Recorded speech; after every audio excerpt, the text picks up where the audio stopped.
the gallery? Did you know that it's not going out? 82 people waiting. Oh. So I'll just give you a pause there, Ryan. In fact, no. We're good. Okay, good. There we go. We had a cracking intro. Welcome. We'll start again. Welcome back to Racing Post Live. We're 3 minutes. I was wondering why everyone in the chat was saying this is a ridiculous level of lateness, and I was thinking we're only a couple of minutes late off, but apparently the button had not been switched on. Okay, let's get that intro rattled away. Welcome back to Racing Post Live. We've got Lanzarote Hurdle, we've got the Classic Chase, we've got a fantastic lot of. We've got the Leamington, we've got the Hampton, we've got the Silvio Narco Conti as well. We've got Mattie Batchelor on my left over here. We've got Kate Tracey. Ryan McCue's joined us from Betfair as well. We've had a lucky 15 that pays about $7,000 if you've got that on as well. Good afternoon to Mally Draycott, to Hugh Masson, to Donald Moran, to Iron Smiler, to Paul Bakewell, and to Boswell Hogg, and Mick as well, who says Mick from Oxford. Mick from Oxford. Hello to Mick from Oxford for joining us. If you see Mattie Batch walking down the street with a sandwich board advertising the show, it's because we did all that for nothing. We did all that for nothing. That was a great intro there. Yeah. We've missed it. We did honestly, if you're watching at home, we did a fantastic, pitch perfect intro. We've already tipped up 9 winners, and everything's going on. So. Hello, welcome. My name's Ross Brierley. If you didn't catch that, Dave Orton's gone on holiday. Apparently, he must have glued the button to off rather than on. So, hello everyone. Welcome. Brave Shoshka. Shoshka? I should have got that right, but it was off. You got given a second chance to get his name right and everything. The one thing we could have had in our favour then. Unbelievable. Okay, we're about a minute and a half to post time. So honestly, we have been going live. Maybe it's you guys at home that were on the wrong link. Ryan, can you tell us what the bet is in about 3 sentences now, please? I can indeed. Brave Siaska was odds against when we were meant to start the show. It's odds on now, Brave Siaska. Well, I'm going to put him in a forecast to beat Sky Pirate, Kate, if you wouldn't mind. There's a forecast option on the Betfair Exchange. So it's number 2 to beat 1, and I'll have £25 on that. I think it'll be straightforward for the favourite, and I think Sky Pirate will follow him home. Okay, there we go. There we go. Mattie Batch, I'm going to ask you the same question again. What do you need to do to win at Warwick, and who does it in this first race? You need to jump down the back. The fences come quick and fast, and the races, you turn around the bend there, and people start making a way home, and it's a long way from home, but you do need to be in a rhythm and jump them fences really well. I kept changing my mind. I thought not available. 2 wins, only been put up £6, 10-2, very interesting. But I do like old Sky Pirate. Won the Grand Daniel at Cheltenham, and yeah, I mean, Siaska beat Fastback. I don't see him turning that form around. So he's the one in here I'm thinking, why have you... I've never seen him jump a fence cleanly, I don't think. I know, and I mean, it's on their doorstep, so they're probably saying, like, this could be, I don't know, Lance Sharp Saloon. It has bled before, so no better way to save on the fuel, take it 10 minutes down the road and save the owners a few quid. Yeah, you certainly don't want to be going to Kelso or Ayr and find out it, No. please, do you? So, okay, tip in the first? Not available. Okay. Yeah. That's the tip. Okay. That's the tip, yeah. Okay, Tips are not available. quickly, as we approach post time here. Yeah, I have to be very unoriginal in this race, really, and go with Brave Siaska. I just think he looks hugely progressive. I mean, not available as progressive in his own right, but with Brave Siaska, the fact he's stepping out to novice company now, hopefully we'll get an uncontested lead, jump around and continue this good form for Nisha Williams. Okay, and Warwick bang off on time, unlike us. But they're ready and racing for the first then. And Brave Siaska has gone into the lead with not available. Sky Pirate is settled as ever. Tucked away behind the pace in third, and Fastbook isn't necessarily settled at the moment as they approach the first fence. But yeah, this was potentially on the cards, a bit of a speed duel between Brave Siaska and Not Available. But the favourite was actually taken on last time out at Ascot, Mattie, and still managed to pull out all the stops. And you do have to be wary of this, of course, with either of you two tips, because you don't want these two to get racing too far out and set it up for Sky Pirate. No, you don't, but you've got 2 sensible lads on top, and at some point they're going to say, look, we're either going too quick, one of us sort of got to drop anchor a little bit. So yeah, there's 2 sensible lads on board, so you'd think, I mean, now they sort of slowed up a bit, they're going to, there's a nice sensible gallop now, Ross, to be fair. Yeah, absolutely. As Brave Siaska leads up from Not Available, is about 3 lengths back to Sky Pirate, and Fastbook just struggling to settle a little bit. But yeah, the favourites, 2 from 3 so far, Kate, and won very cosily last time out. And if you've Charlie Deutsch should be pretty happy with the way things are going right now. Yeah, touch wood. He's jumped very well so far throughout this. I mean, he's in his hands, but that's sort of a way that Deutsch kind of rides his horses. He has them on the bridle. Venetia's Williams' horses are always sort of have that way of going out in front there. I am pleased to see that Brave Siaska and Not Available haven't been eyeballing each other as much as I feared. That was sort of the only concern I really had for it to set up for Sky Pirate, then, well, to come there with his late flurry, as we know. But now that Deutsch has managed to get Brave Siaska to the front, he's just in a lovely rhythm there. And yeah, everything couldn't be going any better, really, for his chances at this stage. Yeah, and I think, no, I mean, it's all form studies all well and good, Matty, but if you just back Venetia Williams handicap chasers, you'd be well in profit this season. Yeah, they're running well, and the whole yard's in form, and it's, say, chasers as well. And I don't know what it is. I think this ground, they seem to come into their own, but you see them win on good ground as well, but it's just, it's a pattern that sort of follows every year, isn't it? They always sort of win on this sort of ground and they're relentless. Well, yeah, I guess trainers are creatures of habit, and you get into those rhythms, don't you? Yeah. So they seem to peak at the right time, or the same time every year. But Brave Siaska now comfortably has shaken off Not Available, who's dropped back, and Sky Pirate challenging that one for second, with Fast Booker just switched wide to probably get a better sight at its fences, given how it normally jumps. But that's a lovely leap from the leader. Sky Pirate brushed through that. Not Available. He does come off the bridle quite a long way generally, and he's done that again. Yeah, he's just one of those. He's jumped the last two, just not really fluent, you know. He just got into the bottom. He's having a good old... He's jumped that a bit better. Yeah. Well, Sky Pirate, then. Sky Pirate didn't, and neither did Fast Book. The leader, Kate, not absolutely pinging every fence, but No. You get the feeling it's putting itself right when it doesn't quite get the stride perfectly, and that's what you want to see from a chaser. Yeah, definitely so. He is just sort of brushing through the top of a lot of his fences there, which is quite deceptive, but he's not holding his momentum in any way. And Charlie's just so brilliant with a horse of this nature, allowing him to settle himself, but really just getting into a lovely rhythm there. And he's trying to extend away now. Sky Pirate looks like the biggest danger. He hasn't had the complete pace set up that you'd usually expect from him, but I just wonder if this Brave Siaska can just keep on rolling here, because Sky Pirate also giving an awful lot of weight away. Yeah. Everything's gone to plan so far for the Venetia Williams train's favourite, and Charlie Deutsch has barely asked the question. Sky Pirates trying to keep tabs. Fast Book's back in third, and Not Available has dropped away, but Brave Siaska going for the hat-trick here, approaches the final fence and gets over that nicely. And Charlie Deutsch is just, I mean, this exuding confidence here with a furlong to go. Sky Pirate is well and truly under a drive, and Charlie Deutsch, I mean, will he ride an easier winner all season now? Brave Siaska has led all the way, barely come off the bridle, been given a couple of taps to keep him interested, and he's gone on to record the hat-trick, and he's beaten a Grand Annual winner in second place, and you wonder whether Cheltenham, or, I mean, the way he races that 2-mile handicap chase at Aintree will be perfect.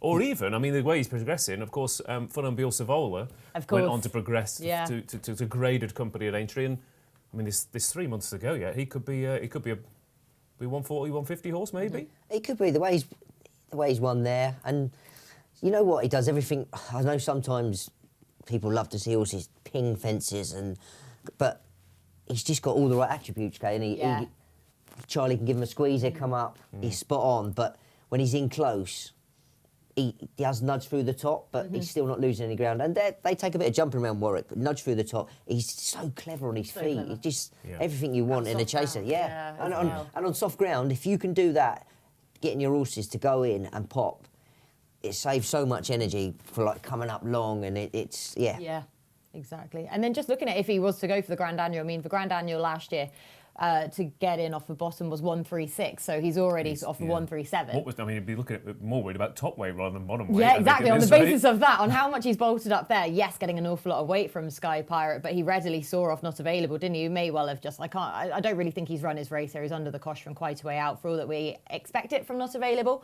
but even so, he really did weaken out of contention quite rapidly there. So you do have to take that with a pinch of salt, of course, a handicapper will, but you have no fear of him getting into the Grand Annual. Yeah, Venetia could have a pretty strong hand, couldn't she, if she does run for him in it as well.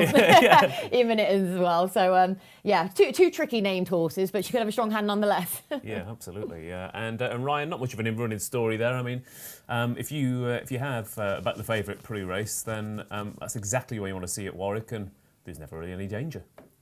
No, and I think plenty of people did avail of the odds against Ross. 1.85 was the BSP, so just a shade bigger than 5 to 6 on the exchange. And as you mentioned, there wasn't a moment's worry. He got rid of not available down the back fairly straightforward, and he just kept getting shorter in the run. I think he was about 6 to 1 on turning into the straight. He never hit bigger than his Betfair XP in running, 185 as I mentioned. Sky Pirate was matched at 11 to 4 and running, probably turning in. But he was not matched for the winner. And it was an easy success for the favourite to start proceedings. And a winning forecast for yourself as well. Yeah. I just felt not available. He was doing most of his running over further in Ireland. He obviously won his last 2 starts over 2 mile, but just around Warwick, which is a sharp test, I just thought he might struggle over the 2 miles. So, yeah, no, it was a decent way to start today for the Injured Jockeys Fund. That's our charity for today. So hopefully we can get a few more winners on the board. Lovely stuff. Okay, let's take a breath then and just apologise again for not getting off on time. We were chatting away to ourselves regardless of whether you guys could watch it at home. But I did wonder what all the comments about being late were. Although admittedly, I am used to comments about being late in the 37 years of my life, so I just assumed it was. No, I thought it was maybe my mum and dad at home having a go. But hello to everyone who's watching at home. Ian Smiler, good afternoon to you. That Mick from Oxford, of course. You want to give him a shout again? He's probably unsubscribed now because he couldn't get on. This guy what's he talking about? It's not even on. It doesn't exist. He's put me away. Even his billboard. But hello to Paul Bakewell. Good afternoon to you and everyone else at home. Like I said, we've got 8 more races to come. We've got some really good races. It's a proper Saturday, isn't it? There's not a single race today, Kate, where you're not looking at it and there's not some sort of interest. Yeah. Even the small fields, which that's just what we're used to now. Yeah. I was reading an article about the Premier League, how in terms of money and status, you're getting 2 or 3 teams every single season.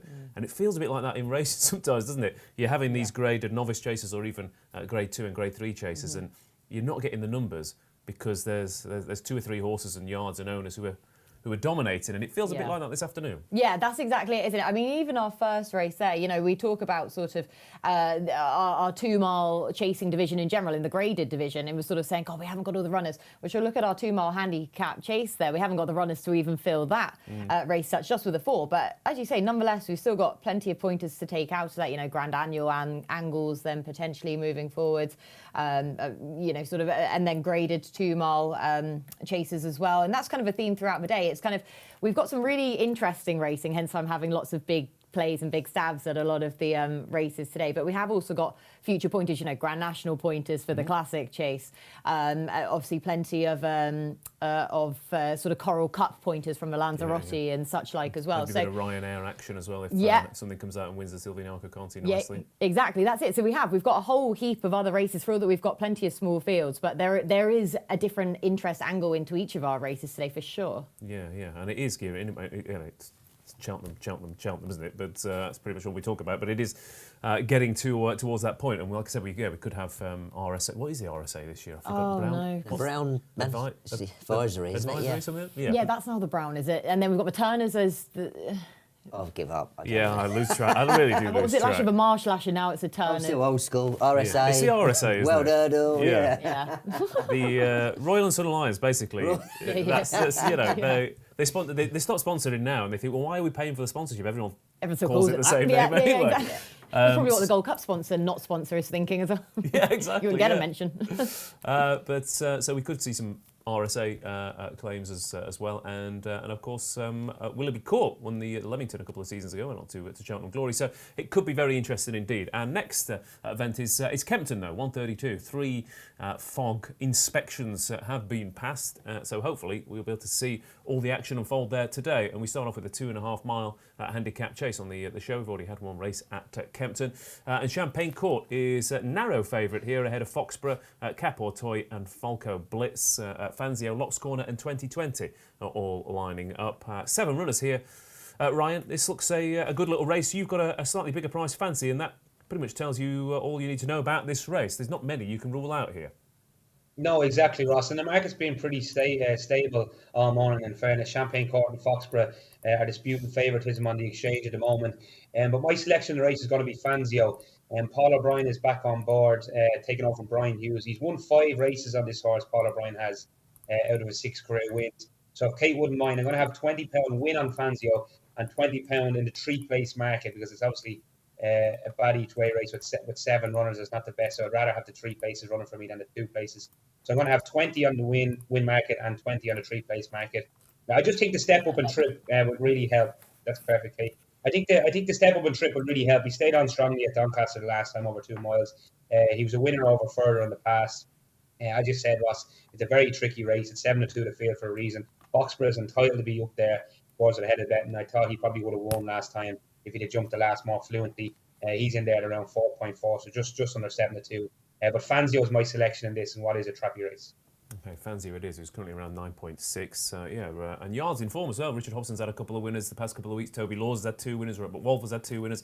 Jeremy Scott's had 2 winners as well. So this is open stuff, Kate. What's your pick? Yeah, I'm with Fangio as well, actually. So whether or not I'm going to put the mockers on Ryan's selection then, or whether it gives a vote of confidence, but I just think this is wide open, and I'm concerned about Champagne Court for all that he brings, real solid form from the hurdle sphere into this, but he was far from a fluent jumper of a fence then prior to that, and he does sort of go off the boil when he comes in, when it's the new year onwards, really, for him. Cap or Toy has very evident chances, but Fangio actually finished alongside him when the pair of them were tailed off at Cheltenham, when Cap or Toy didn't take to that at all. And Fangio actually shaped an awful lot better in that until the hill at the bottom, the fence at the bottom of the hill, where he just munched it, and all his momentum was halted there, and the whole race was torn apart by Editor Digi. Much better last time out, as Ryan says, at Doncaster, where he was just staying on all the while. And he's such just a neat, nimble, accurate jumper. I think that Kempton will play to his strengths. Hopefully he gets an uncontested lead here, gets into a rhythm, extra trip, and can jump round well here, and hopefully put Champagne Court's jumping under pressure. Okay, I'm going to stick with Champagne Court. I know what you don't mean about the jumping, but Lorcan Williams, I think, has been part of the this horse's revival. He's second, first, and he seemed to get into a much better rhythm over hurdles last time out at Exeter. So speed figures are right up there, and he's very well handicapped on his old chase form. But like I said, it's one of those races where after a furlong, I'll jump a couple of fences, and I think, actually, I changed my mind completely about Champagne Court. But tricky race, Matt. Yes, it is. I picked 2 again. I couldn't split them. Cap or Teal, 5 wins from his last 6 runs. Did flop at Cheltenham, as Kate said, but back to winning ways at Fontwell. And I agree with Ryan. I thought Foxborough would have won at Wincanton if not for just hitting the last. It is a tricky fence. You're running down to it a little bit. I just thought both of these probably will be a little bit more suited about this flatter track and not easier fences, but they're on a level playing field, and it's a lot better for them. So I think, I'm going to go with Cap or Till. Okay, very well. So loads of selections there. That again, it just tells you how tricky this race is, really, for this 2.5 mile handicap chase. The Coral failed to finish free bets handicap chase. That might be quite useful in this contest, given a couple of these have had slight jumping problems in the past. But just over 2.5 miles then to go here at Kempton Farm. This 1:32, and they're off and racing. And the first 4 fences could prove key for the rest of this contest. Like I said, with Warwick and Kempton, you don't want to be making too many mistakes. And Champagne Court, in fact, Cap or Toy there was... I think I might go change to Foxborough. It's just that type of race, isn't it? We knew the first few would sort them out. You know what I'm really nervous about is the JP horse being ridden this far forwards, Locks Corner, when you just were waiting for when the revival was going to be. He's normally ridden in rear. As soon as I saw John Joe lining him up there, I thought, oh no, surely not. I mean, to be fair, they're all kind of spread out all over the shop here, aren't they? But if anything, Champagne Court's probably the one who's jumped the fences the best so far. But Fangio's on the inside, then Champagne Court and Cap or Toy to the right, and then in behind just Locks Corner. Who maybe just thought about that a little bit. The one who's struggling is 2020 at the back, and then we've got Falco Blitz, of course, and Foxborough. But they're not going a great gallop here. Cap or Toy racing a little bit keenly there, Matty? Yeah, a little bit. Yeah, he did hit the first. I thought it might have sort of got him back on his hocks a little bit, but he's picked up the bridle again then, and sort of running with the choke out a little bit. I wouldn't over concern, but if he might just take him up, put him in front, and hopefully he switch off a little bit maybe. Yeah, he's now coming through to challenge Fangio, who is up in trip for the first time since last January, and given that he's got the speed to lead up and a bit of stamina as well, I'm surprised he's drifted out in the betting, Ryan. Is that because punters think he may be a bit fresh as well? Yeah, it's a tricky one, Ross. I thought the same as you there. He's out to 14, having gone off 10.0, so he has drifted in the market. Capo Toy is taking him on for the lead and is just nudged to the front. He's into 11-4, but Foxborough is getting a nice toe into the race. He's in about 6th position at the moment. He's favoured and running at around 11-4. 2020, as you mentioned, is struggling out the back, but at the moment Foxborough is around 5-2 now and heads the in-runner market. Okay. The one we didn't really talk about was Falco Blitz for Nicky Henderson and Nico de Boinville. He's had a fairly quiet couple of weeks, Nicky Henderson, but this happens with all the top yards, isn't it? They go through about 2 weeks with only one winner, and everyone goes, out of form. They're out of form, yeah exactly. I'd rather do it in January though than March. Exactly, yeah. The amount of yards that are out of form in January is just so reiterated over and over again, isn't it? It's exhausting with that. I mean, we're all tired and hungover from Christmas, so it's understandable that some of the top yards will be as well. But Cap Toy and Locks Corner in there as well with Fangio down the inside. Champagne Court's got a nice sit. The one who has been struggling from the outset is 2020. Cap Toy jumps that well. Champagne Court in behind. Falco Blitz is in the mix. Cap Toy starting to shorten up in the market. Foxborough is short in the market as well. He's currently sat in about 4th or 5th. There's Champagne Court's mistake. He always makes one of them, and 2020 is struggling here. But it's hard to get to grips on this race, Matty. Call the winner from here? There you go. There's a challenge. No, thank you, Ross. I'll decline that. It's a good shout. It's a good If shout. he's one of those, Yeah.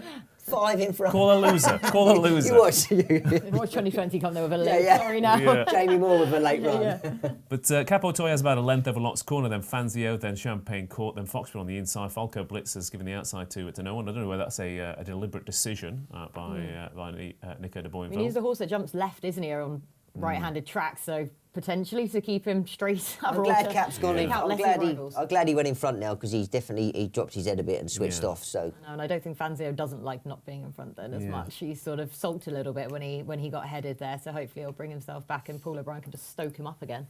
Yeah, Champagne Court's still in there, but Capo Toy, he's just been an absolute winning machine. The strange thing is I'm a speed figures man, and he keeps winning, but he keeps doing average speed figures. And you think surely he'll get him beat. Surely he'll meet his match, and he might. That fence was his match there. Champagne Court now moves up to throw down a challenge and has shortened up considerably. Like I said, apart from one mistake, he's been jumping quite nicely. That is a lovely jump there. Champagne Court. He's going to be the one to beat here. He's going to go odds on in a second, I reckon, Ryan.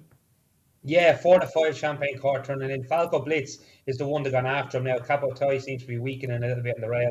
But turning into the straight, Champagne Court 4-5, Ross. Yeah, Champagne Court then turning to the straight. Falco Blitz. Foxborough isn't out of this either. Capo Toy might well have met his match here, but it is Champagne Court who's travelling well as they turn around into the home straight with still 3 fences to jump. So it isn't over yet. Champagne Court now coming off the bit. Falco Blitz. Foxborough switches wins, wide as well. Yeah, he's got a cracking chance here, hasn't he, Foxborough? And as he said, that him. late jumping is key though. Champagne Court still in front. Falco Blitz, he has been wide throughout, and so far it's working quite nicely. Champagne Court gets a crack of the whip, 2 to jump. Falco Blitz takes it up. Champagne Court isn't done with. Capo Toy battling on. Foxborough in there as well.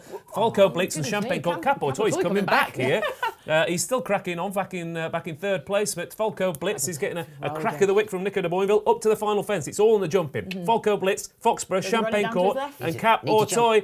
Lovely jump there from Falco Blitz. Champagne Court is battling on gamely. Foxborough has got no more to give, and Falco Blitz given a lovely ride down in grade. Champagne Court is coming back to force a little bit of a tighter finish, but a length between Falco Blitz, Champagne Court, and Foxborough in that order. But that was a canny ride, that, Matty. Very canny, and as you say, he's give the outside to no one. So he's give up a lot of ground round Kempton. It's a sharp little track, and he wasn't really over hard on him as well, was he? He was just hands and heels, a couple of little flicks, and he's done it well enough. Yeah, I mean, he's another one who yards out of form, horses out of form, or whatever. His last couple of starts, he was disappointed. I say disappointed. I mean, he ran in that good race at Uttoxeter, didn't he? The race won by Frankie de Burley, and he wasn't beaten that far. And then he returned. He was only 6-1. At Bangor behind Snow Leopardess. Yeah. This is just a much easier race. Much easier race, yeah. I mean, that form is fascinating, isn't it? That Snow Leopardess race. I mean, we had Eclair Surfield still going well in that, who obviously is running later on in the Classic Chase. And he just didn't seem to get the 3-mile trip, Falco Blitz, at all there. So you can forgive him for pulling up, for A, being put to the sword by Snow Leopardess, B, for the trip. So back down in trip here, back down in grade as well. I mean, he was actually given £3 back by the handicapper. I love how generous the British handicapper is being this season. It's just wonderful for us. And which saw him getting into this 140 off the top weight of 139. And as you say, just a lovely ride by Nico de Boinville. Round the outside, he jumped beautifully as well. stoked into the race. I mean, that race had about sort of 3 different waves, really, didn't it? Of going for home quite soon, and then the second wave came about, and you thought Champagne Court's going to win, and then you sort of looked to the outside in the third wave of him and Foxborough coming there with a good run. But yeah, just a lovely ride. Yeah, it really was. And Falco Blitz has gone on to score, and it must have been a fairly lively market there, Ryan. Wouldn't surprise me if at least 3 of them went odds on. Yeah, I'll give you the in-run and lows, Ross. Champagne Court hit a low of 1.63, so around 8 to 13 Champagne Court went. And Foxborough hit much shorter, 1.32, so 3-1 on Foxborough went in between the last 2 fences. But Nicola de Boinville was good, came wide into the straight, and it paid dividends on Falco Blitz, who went off a BSP of 9.8 and hit a high of 24 on their own Falco Blitz. But as Kate mentioned, the drop-in trip looked to have worked the oracle there with Falco Blitz and the drop-in grade. And he ran out a cosy enough winner in the end. I think he was worth more than the winning margin suggests. Yeah, and of course this is the showcase in the Betfair Exchange, right? And that's the point. Occasionally, it's hard to get the exact races right, but if you do think, there's a lot in this, it's not the worst idea to sort of put an in-run-in lay at a shortest price, an odds-on price on the entire field. Because if you'd laid everything at, say, I don't know what we're talking, 1.7 or something, you'd have got 3 matched and made a nice profit. Yeah, and it's going to happen throughout the day, I'd imagine, as well, Ross. There's going to be plenty of horses matched at odds on and running before going on to get beaten. It happens plenty in competitive races as well. Obviously, races that are less competitive, like the one we see in the first race we covered in Warwick with Brave Siaska, you're not really going to get matched there. But races where there's going to be a few with a chance, maybe coming to 2 out or coming to the last, it's a good idea, as you mentioned, to maybe put in a few in-run lays and horses that you might not trust to go on and get the job done. And as I mentioned there, 2 went odds on, and obviously Falco Blitz went on and won the race. Okay, yeah. And Nicky Henderson, so-called out of form, but his first run of the day's won. He's got Mr. Fisher and Surrey Quest, of course, quite short prices. He's got Call Me Lord and Marie's Rock and Monte Cristo in the Lanzarote. Caribbean Boy's got a cracking chance as well, hasn't he? He's got First Street at Kempton as well. He's got one in the bumper that's been well backed over at Warwick. Out of form to bang in form in the blink of an eye. He probably have about 6 winners today. Yeah. Which is probably the best time. Again, what's 2 weeks in a season? Yeah. Yeah, you've got to remember as well, some trainers will target this time of year to give them their jabs. Yeah, exactly. So it's sort of enough time pre-Cheltenham, so it's... And it's the first time that we've been able to, we can empathise with that. That's it, yeah. We're all getting our jabs We at this actually time. Have you had your booster? Yeah, exactly. And everyone gets knocked out for a week or so. So it's they've all got dead arms then, all the horses are starting to feel it. Yeah, exactly, for a week. I think a lot of that depends on what job you got, and it. Yeah. You're not liking your job. It's really hit me hard today. Yeah, exactly. I think it's one of those people are playing the system, and fair play. Yeah, it turns out it says here you've had 6 boosters in the past 2 months. Got to be the most vaccinated man alive. But it'd be interesting to see how Nicky Henderson's chances go throughout the afternoon. But I'm sure a few people will have kept the faith. Form is temporary, class is permanent, and all that. As we go to Warwick for the 150, and well done to everyone who did back Falco Blitz. Certainly wasn't Hugh Masson, who says he can't stand Falco Blitz, which suggests that maybe he backed the second or the third. Off we go then, Warwick, for some novice chase action. The Hampton Novices Chase here, Grade 2, won last year, of course, my next destination, and Paul Nicholls is going for another chance here with 3 under through 5, who is odds on with Adrian Heskin in the saddle after those 3 wins. Mint condition is 4.7 at the moment. Doyen Breed, Mossy Fen, and Any News make up the action here. But 3 under through 5, Ryan has been pretty much solid throughout, and on his last few starts, he's done very little wrong. Are you with or against him? I think he's the most likely winner, obviously, Ross, as the price suggests, but I'm not going to be backing him at that sort of price. He was matched at a low of 1.6. He's out to 1.76 now, so he's a little bit weak in the market. It has to be said, though, that Paul Nicholls has found a good opportunity again to try and pick up a Grade 2 contest. It looks a weak enough Grade 2 in my eyes. And the bet I'm going to have in the race is Any News in the place market. I think he can run well at a big price. I'm not quite sure if he's good enough to win, but he's around 4-1, 7-2 he's into now in the 2-place market. So if Kate can have £25 on him, please. I think he can run well at a price. As I said, 3 under through 5 is the most likely winner. Kate mentioned there the English handicapper was lenient to horses, dropping them fairly quickly. And I think that'll be actually an interesting point come the festival in March. whether when they're taking on the Irish horses, whether they're well treated, and they have been in the past. Diane Breed is one that's not well treated off 142. I know handicap marks don't come into it in this grade, but he beat Ematon in Exham a couple of starts ago. Ematon has regressed since his younger days. He put him up 12 pound, and then he got beaten a 4-runner. And that was handicap chase at Kelso last time. So he's one I wouldn't want to be with. He's around 9.6. He's been a little bit weak. Mossy Fenn obviously won the Leamington on this card a couple of seasons ago. He's running off a 428-day break, so it's hard to see him getting involved in a grade 2 first time back off a break. I'm sure Nexus will be happy just with a satisfactory run. So I think Annie News might be a bit of value in the 2-place market, but as I said, it's there for 3 under through 5 race to lose, I think. 1.77, I'll leave him run at that price. Okay, yes, and he's admirably consistent, only out of the first 2 once, and that was in the Albert Bartlett, which I think gets a bit of a, not short shrift necessarily, but we've seen some bloody good horses come out of the Albert Bartlett over the past few years, and I think finishing 6th in that is a big run, and obviously he always had the shape of a horse who would do better over fences, and they've targeted him really well. They've mopped up these graded races. Spring festivals are a different question, but do you think he'll win again today? Yeah, I think he do. I think it's a penalty kick for me. Touchwood, I've seen him around Doncaster, Cheltenham and Exeter. He jumps really well. He's got everything you want in a chaser.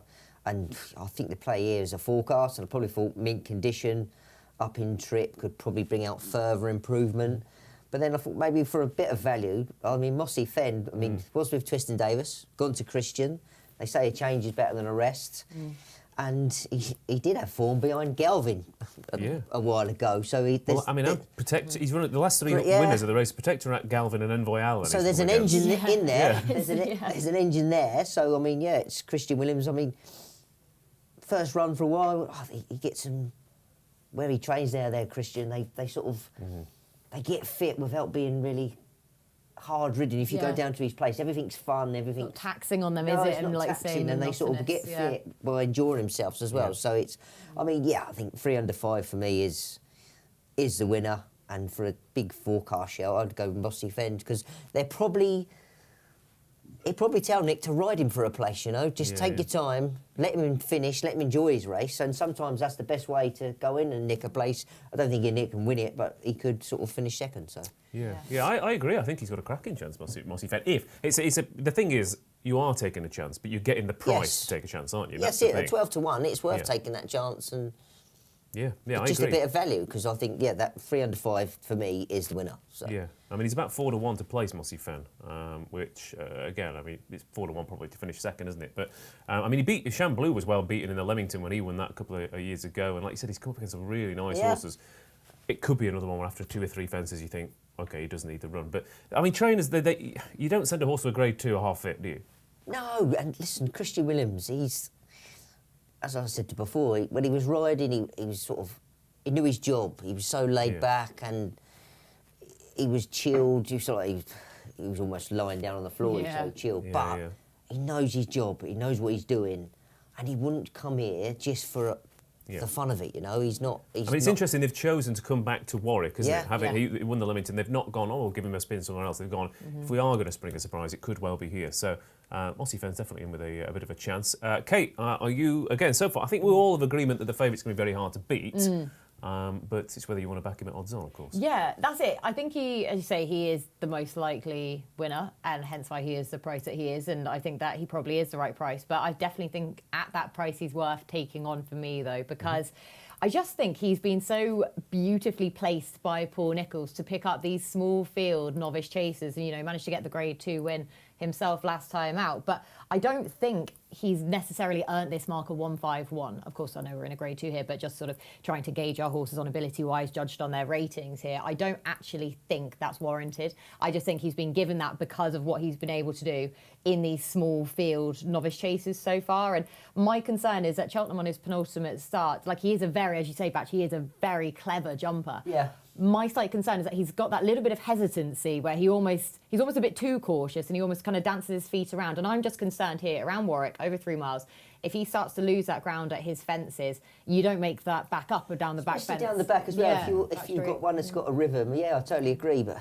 from a jockey point of view, if they're a bit hesitant, delighted they've got a brain in their head. Down their neck. You look after the It's a bit like Cape Orteal just diving at one. Yeah, exactly. Yeah. Let's make sure we both get home. Yeah, come on. Yeah.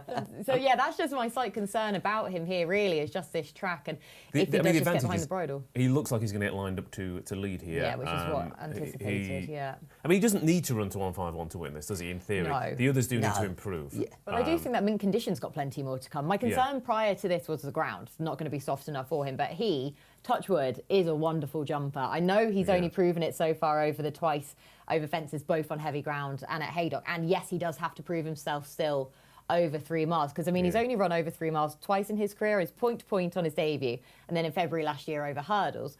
But he certainly, for me, he shapes like a 3-miler. Just looks to have that one speed that he just keeps rolling with. And as we know, Warwick suits him well. He's next second on this card last year in the Grade 2 Leamington behind Adramel. So, yeah, as I say, wonderful jumper. And if mint condition can just keep tabs on him, put that jumping under pressure then from the favourite. Then Really good trainer, Jenny. Really good. Yeah. Great season as well. Yeah. Lovely stuff there. There we go. A variety of selections here for the Hampton. What are you backing at home? Let's have a look. Social comment on the screen, please. And there it is. Lovely stuff. Social corner. Paul Bakewell says, I can't do 300 through 5 because it's too short. And he can clout a few. I'm going to do mint condition.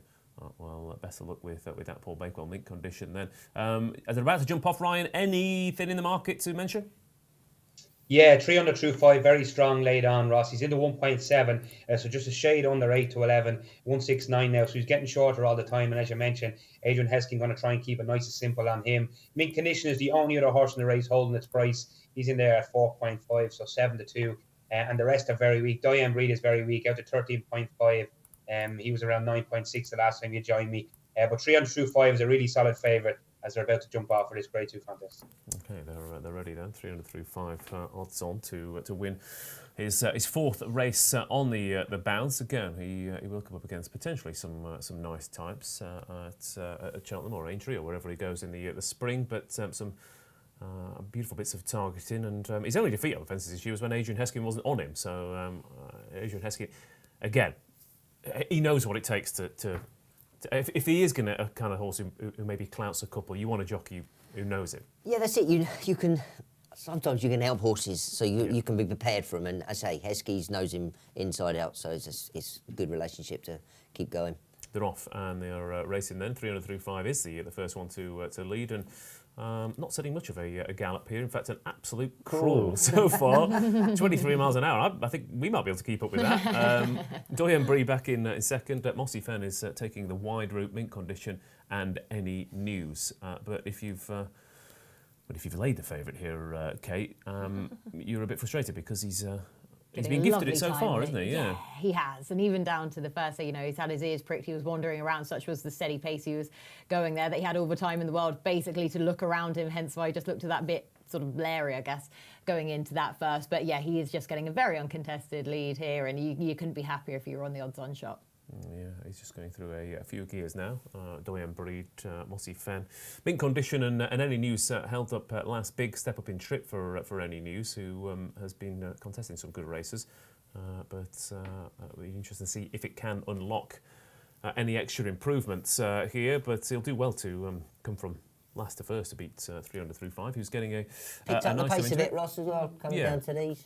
Yeah, he's just starting to get into a rhythm. So we've got a few fences here to jump. This will start to sort them out. And 300 through 5 gets over that nicely. Any news? Not so good at the back there.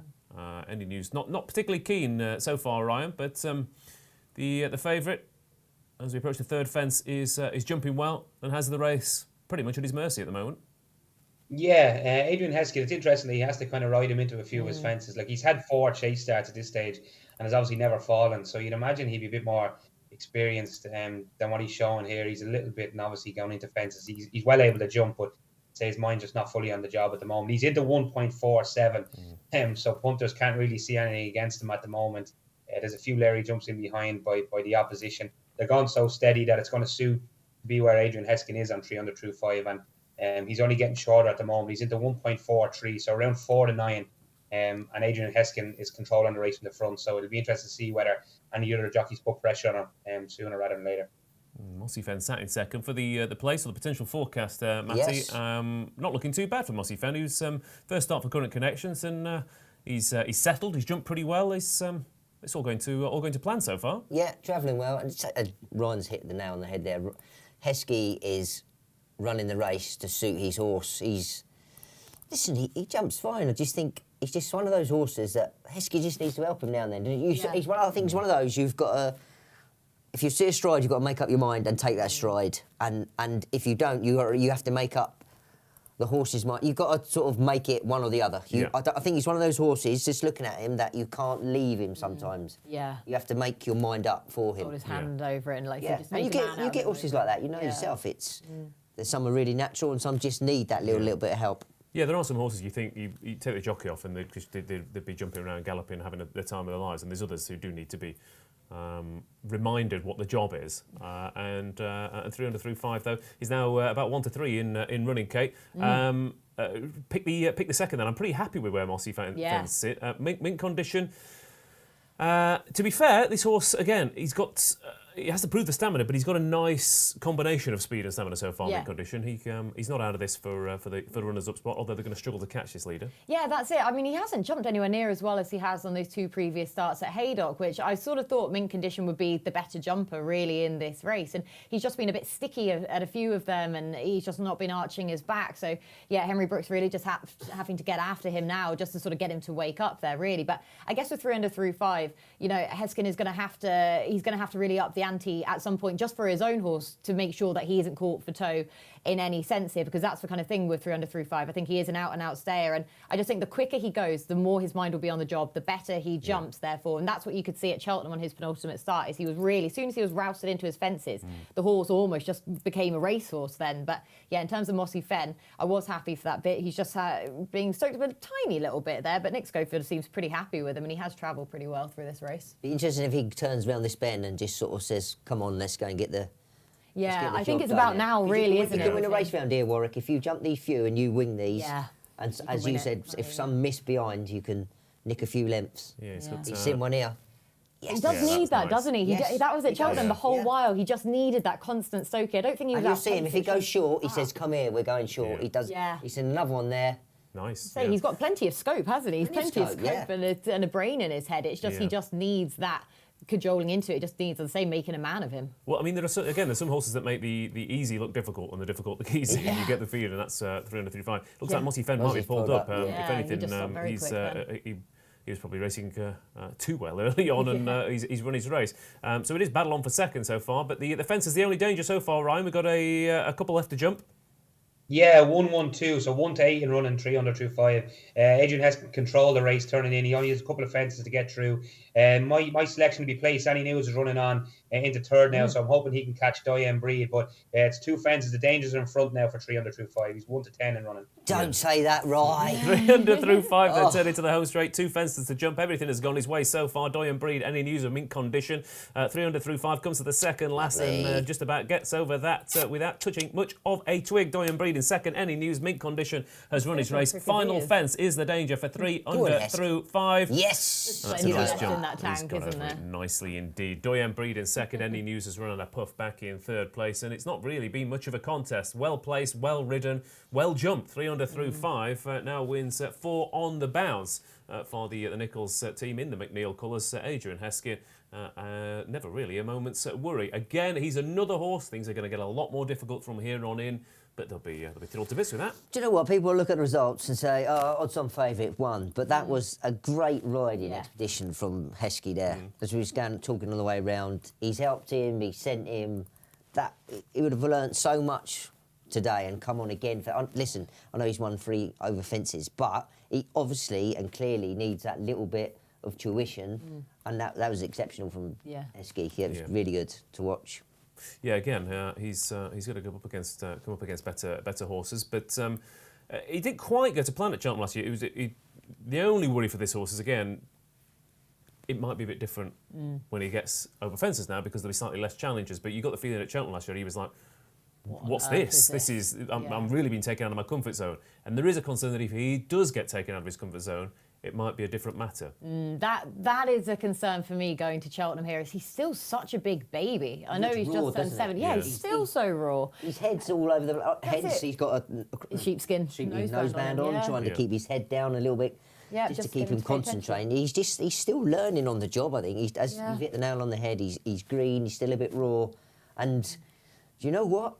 Nichols might go back and say, is he really ready for Cheltenham? They might not. At least he's in the right yard. He's in the right yard He'll and- take that decision if that is best by the horse to say, you know what, Nichols would be the one to be with it. Aintree might be an option. Yeah. A flatter track, and they might say, you know what, we might go to Aintree. Cheltenham might, yes, all right, he's won round there, but again, it's going to be a lot more competitive, different, quicker-ish ground, and it might just, rattle-hardened types then in there. It'll be interesting to see where they go with him, I think. Yeah. I mean, it depends whether, obviously there's the Reynolds Town as well, isn't there? You know, Ascot, soft ground, that should, in theory, suit his Yeah, I know style. the race well, Ross, Yeah. Yeah. Yeah, I want it, yeah, I want it, yeah. I can't believe it's not the Mattie Batchelor Reynolds Town. Obviously. Oh, no, I can't. I'll just put a note to self, contact Ascot. Yeah. Sponsor it. Get your wallet out, mate. Come on, let's get the race sponsored. Crozan called the Leamington Spa, the Mattie Batchelor Leamington Spa as well. I mean, it's Just not. So many CV names. is unbelievable. it's endless. Just one in his honour, please. Derby's, Guinea. I mean, cheer, I do. And Matty, he'll send it. Tell us your email address. He'll send you the CV. Beautifully presented on a Word document as well. But Easy does it for the favourite there, Ryan. Again, 2 races at Warwick so far. Both favourites have had everything go to plan, and the market's been pretty obvious throughout. Yeah, not much change there, Ross, to report. It's pretty similar to Brave Siaska, in fairness, in the first race we've seen at Warwick. Both of them made all to win, and they got shorter as the race progressed. With a circuit to go, 300 through 5 is about 1 to 3. So punters didn't want to sway away from him. He was getting his own way in front.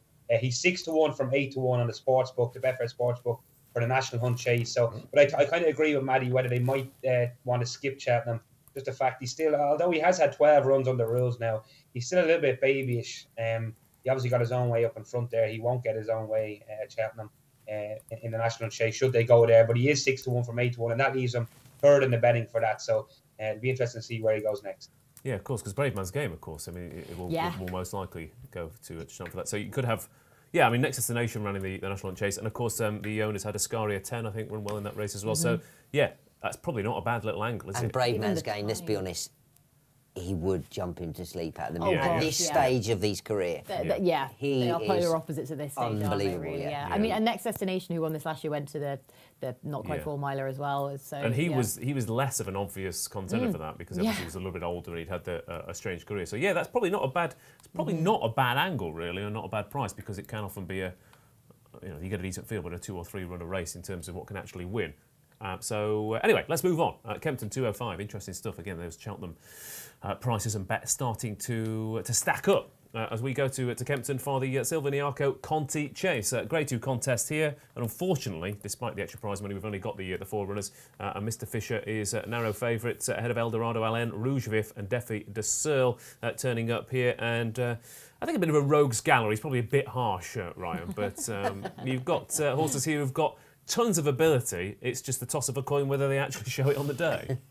Yeah, it's probably a little bit harsh, in fairness, Ross, that comment. But, I think, considering Defi de Searle was sent off 2 to 5 for a champion chase, although he was well beaten on the day. Well, but that's what I mean. He was sent off 2 to 5, Ryan, and he said, "Nah, I'm all right, thanks, actually." Not today. Yeah, fair point. I think Defi de Searle, I'm worried about the drift a little bit, but I'm not going to sway away from him now. He's 7.0 on the exchanges, which I think could look a big price come after the race. So I want to have £25 win on him, Kate, please, in the win market, and then £25 in the place market. 2 places on the Betfair Exchange, even though there's 4 runners. Most bookmakers don't pay it. Nearly all bookmakers don't pay a standard place terms, but you can get 2 places on the exchange. He's around 7 to 4, nearly 15 to 8 in the 2 place market as well. So I'm taking a chance on Defi de Searle. I thought he ran okay in Ascot last time. He was beaten a long way, but turning in, he was close enough to challenge, I thought. But from the back of the second last, he got very tired, and that was his first run off a wind up. So I'm hoping the 56-day break might freshen him up a little bit, and he can put in a better performance. You have to remember here, him and Rouge Vif are both getting weight. They're getting 6 pound off both Eldorado Allen and Mr. Fisher, and I think that might count against the top two. Especially they're 2-1 joint favourites at the moment, Eldorado Allen and Mr. Fisher. But for me, definitely Desai is the value play at around 6-1 on the exchange. Okay, definitely Desai then, who is a dual Grade 1 winner on soft ground, on right-handed track. So he's clearly, like I said, he is very talented. Although since Barry Geraghty retired, it's almost as if he's stopped performing out of tribute. He says, I'm not going to do it for anyone else, actually. It was me and Barry. But again, he's clearly a classy animal. But you're taking on the favourite? I am. I'm deserting Defi. I've been on 2 shows and he's run here and I've sided with him. And I'm sorry. I'm not anymore. I'm sorry. Yeah. I'm going with Rouge Viv. Paul Nicholls. He was bit free last time out Cheltenham, sort of running with the choke out, overdone it a bit for me. Up in trip, I think at 7-2 offers a little bit of value. Eldorado Allen won the Holden Gold Cup, good run in the Peterborough Chase, probably just a bit too sharp for him, so I'm thinking same round here, so I'm going to go with Rouge Viv, yeah. Okay, and Kate, they're about to jump off. It is a busy I day. was delighted that they jumped off then, so I wouldn't have to come to me. Give me one sentence on who wins. 1 sentence? How do I sum up this race in 1 sentence? That's it, sentence done. Yeah, exactly. There you go. Mr. Fisher to get to Mr. Fisher. Okay, well, I can come to you for more. I just want to make sure they are jumping for the Silviniaco Conti Chase. Rouge Viv, then, who, of course, won the Moore Battle over 2 1/4. He's an interesting horse up in trip, Rouge Viv, because he spent most of his career banging his head against a brick wall over 2 miles. So Rouge Viv going on from Eldorado Allen, Mr. Fisher, and then Defi Desil is held up last at the moment. But Rouge Viv may be racing a little bit keenly. But Still thinks he's run over 2 miles. Talk to us about Mr. Fisher. Of course, disappointed in the King George, but he's not up to that level. But he's very hard to beat at this level in small fields, isn't it? This is his game, isn't it? Yeah, definitely. Like I say, small fields, then this kind of Grade 2 week contest. Feel sorry for the sponsors because they've chucked an extra 20 grand into this race and they've got no better turnout for it. And just a real muddling field. But yeah, Mr. Fisher, for me, if we saw all of these horses on their best ability, Defi, number 1, Mr. Fisher, number 2, Rouge Vif, number 3, and then actually the favourite, Eldorado Allen, 4 then. But yeah, with Mr. Fisher, I mean, he's his own worst enemy in the jumping stakes, which we've seen time and time again. But for all that he actually pulled up in the Ryanair Chase, he was one of the very few horses who could actually match Allaho's pace early on. So we know he has the ability to see it, but then he just loves banging his head against fences. And then unseated at Aintree, his second behind Frodon at Sandown was solid for all. It was probably a bit of a match race. And he actually ran much better than it looks like in the King George, I thought. He was going better than Minella Indo when they both pulled up at a similar time. So He is at one of the same with the Ryanair last year. He was going well for a long way until he wasn't, which is kind of his... That's it, yeah. Just he's completely a bit all or nothing, just goes. Yeah. So he would be a win-only bet, but he's just... Yeah, he's an enigma, but he is just his own worst enemy with jumping. But that's why I almost hope they were going to take him forwards. But I'm actually kind of glad they didn't take on Rouge Vif now, considering how keen he was early. Yeah. Is there a reason why Gavin ain't riding this? Because Paul Nicholls' horse, and I don't think he's riding the Brooks horses for Nicholls now. But he rode one the other read week, that. because Paul sort of digged him out. Yeah, didn't that he? was So it. he gave a bad ride, but that was it. In the King George. Yeah, that was St Calvados because he thought it paid to his other horse's chance, So since that, Zobo's chance. Yeah, that I think that Nicholls just wants to use his jockeys, who which is fair enough, I think, for a trainer then. Eldorado Allen's gone favourite. Like I said, we didn't have a lot of time to talk about this, but he is my selection. Again, he's another horse. He's been banging his head against your Protectorats and your Shishkins, and of course in the Holger Gold Cup he beat Grenadine and Hitman, who are, I say, genuine Grade 1 horses. It's probably a slightly weaker grade at the moment, but he does have a bit to fall. Oh my word! Sorry, just as I said that, Eldorado Allen, he took off. Not even Superman. He took off so early for that fence that he might as well have. I mean, he was trying to jump 2 at once, I think. But, that is a change of underpants stuff there. Yeah, that was. He was a world favourite just before that, Ryan. That was Desi-esque. Yeah. Now joint favourites, Mr. Fisher and Eldorado Allen around 7-4. The betting hasn't changed too much from what it was pre-race, in fairness. Eldorado Allen is just disputing the lead with Rouge. Mr. Fisher's in a lovely spot. And Mr. Fisher, as I say that, has gone into 11-10 now, Mr. Fisher. 11-10 now, so he's clear favourite over Eldorado Allen. Yeah, the way these are racing, I'm sticking to my Rogues Gallery comments. But Eldorado Allen and Rouge Vif, then Mr. Fisher, Defi de Sur, he's having to be niggled along here. He's having a good think about it again, isn't he? Rouge Vif's been travelling pretty freely, but he's still jumping well on the inside. Eldorado Allen is in the middle, and Mr. Fisher just starting to get into it now. Mr. Fisher just gone odds on. He's tracking the pace set by these two. Be interested to see. The question here, Mattie, is how much has Rouge Vif got? And Eldorado Allen, can he keep up this? Keep off taking off. Actually take off the time. Taking off from Sandown. Call the winner, Mattie. Call the winner. At this stage, Mr. Fisher, but I hope Rouge Vif's got a little bit left. He was doing a little bit too much early. Kate? Mr. Fisher for me there, hopefully to come wider there again into the home straight here for all that this race does pay to those on the front end. I'm still hoping he's got that bit more left. It's just a shame to see that Defi just still isn't the horse he was. I mean, a very tame effort yet again. You'd imagine that something must have hurt him before and he's thinking about the game too much now, it looks like. Yeah, Mr. Fisher, Eldorado, it looks like it's between these two potentially. Rouge Vif just going backwards. Oh, look at Mr. Fisher travelling very well. This could be his grade. Come on, Eldorado Mr. Allen, Fisher. remember how much he found at the back end of his race I know, last time out, so not- it isn't necessarily over. He's off the bridle. Mr. Fisher is travelling. Mr. Fisher, Eldorado Allen. on, Mr. Eldorado Fisher. Allen jumps back into the lead now. Go Mr. on, Fisher has Brendan. asked for an effort. Consistency, he's gonna Eldorado win. Allen versus Mr. Come on, Fisher. Mr. Mr. Fisher. Fisher certainly looks to have this Come on, race James. at his mercy. Kate, James. we got one to jump. Oh, lovely stride. Oh. Oh, he could do anything. Yes. Oh, beautiful stride. That was committed from James from a long way out there. That's Lovely ride. Wider into the home straight again. Jumped well. Good to see ability coming to the fore. That's it. The Mr. Fisher we know and love at this level goes on to At this score. level. Beats Eldorado Allen. There's a long gap back to Rouge Vif and Defi de Sur.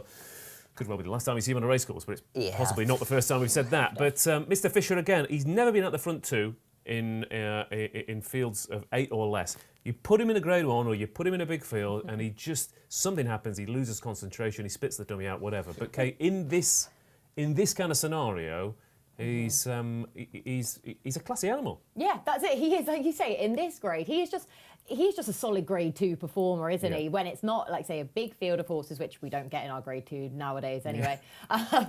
So in this, it's kind of worked perfectly for him, really, the calendar, hasn't it? Yeah, these conditions are just optimal for him. And for all that, I was slightly concerned that he wasn't going to go forwards then, but actually, as soon as the first few fences had been run, I was delighted because Rouge Vif was just doing too much on the front end.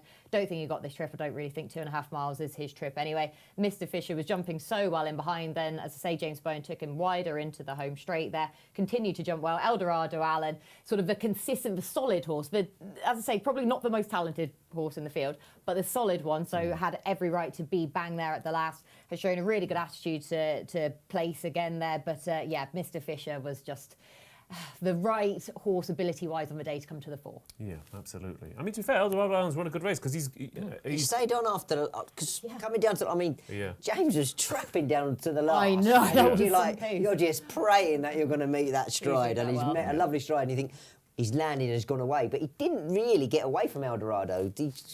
No, he's kept to it, plugging on, and that's he might not be quite as classy as Mr. Fisher, but he doesn't know when he's beat. But I think that's where Eldorado probably would need your galloping tracks like your Exeter, because you need coming up that hill.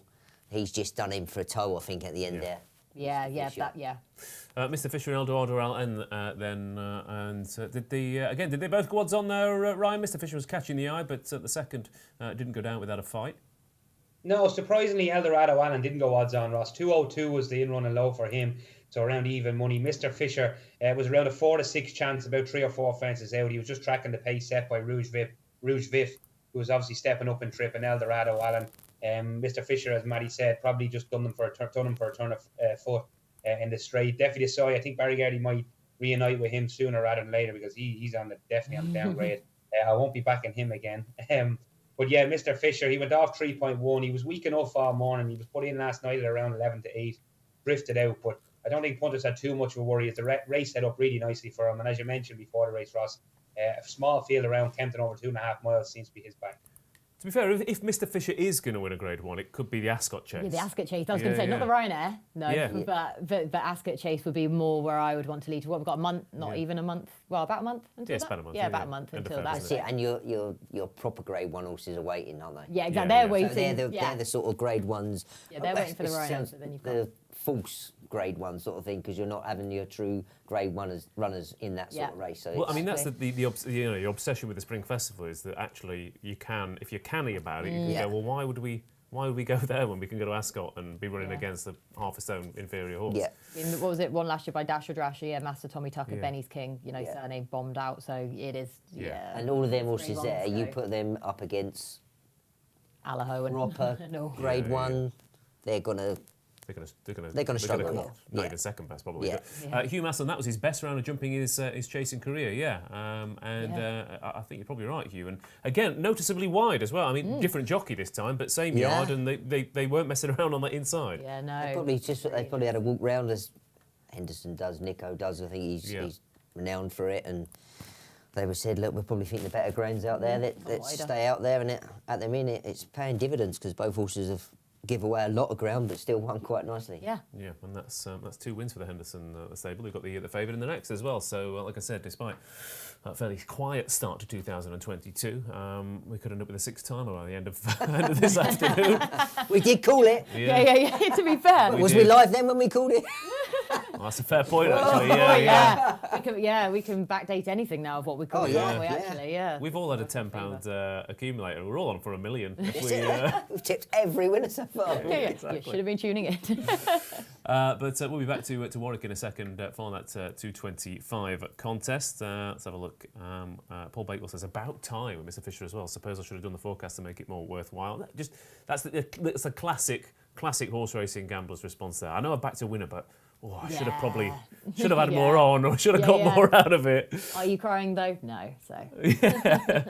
And a couple of others were fairly keen on Mr. Fisher as well. And Akil LFC agrees with us. Mr. Fisher, classy horse in the Smallfield races. The Ascot Chase should suit there for him. And he's only 8, isn't he? So it could well be that this year is where it all kind of comes together. He's one of those horses you think has been around for ages. I know. He's only 8. He's only just turned 8. It's mad. Again, so maybe people, he's not quite a Grade 1 horse, but you don't has really he just not peaked yet? Yeah, things come together as they come together. I think I've not peaked yet. I've got. Still waiting for your prime. Yeah. Got a great future ahead. Grimness there on your face. I thought you were going to start crying then, Matty. Yeah. It's have a word with yourself, Batch. you've got your whole life ahead of you, Matty. You're only 33, 34? Yeah. Absolutely spot on, Ross.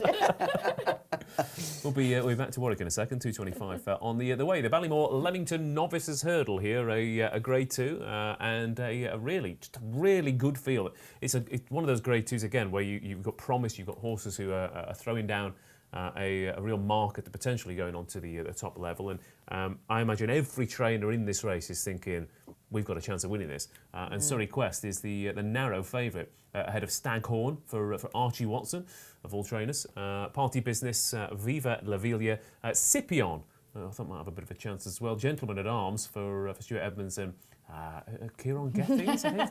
Nicely pronounced, though. Nicely pronounced, all the same. I've learned. Of course, the last time he had a big shouting. Gethings, I think? No, I've never heard of it. He's Same. he's a good-looking lad, though, isn't he, old Kieran? Isn't he, Kate? Good jockey, good-looking lad. Anyway, and how do you moderate like... at best. Definitely punching, old guy. I mean, that goes without saying, doesn't it? But how do you like me now is the outsider of the lot. The last time we were on and Kieran had a big chance in a big race, though, we have to relive this. It was painful, wasn't it? It was so painful. Moolah Gold.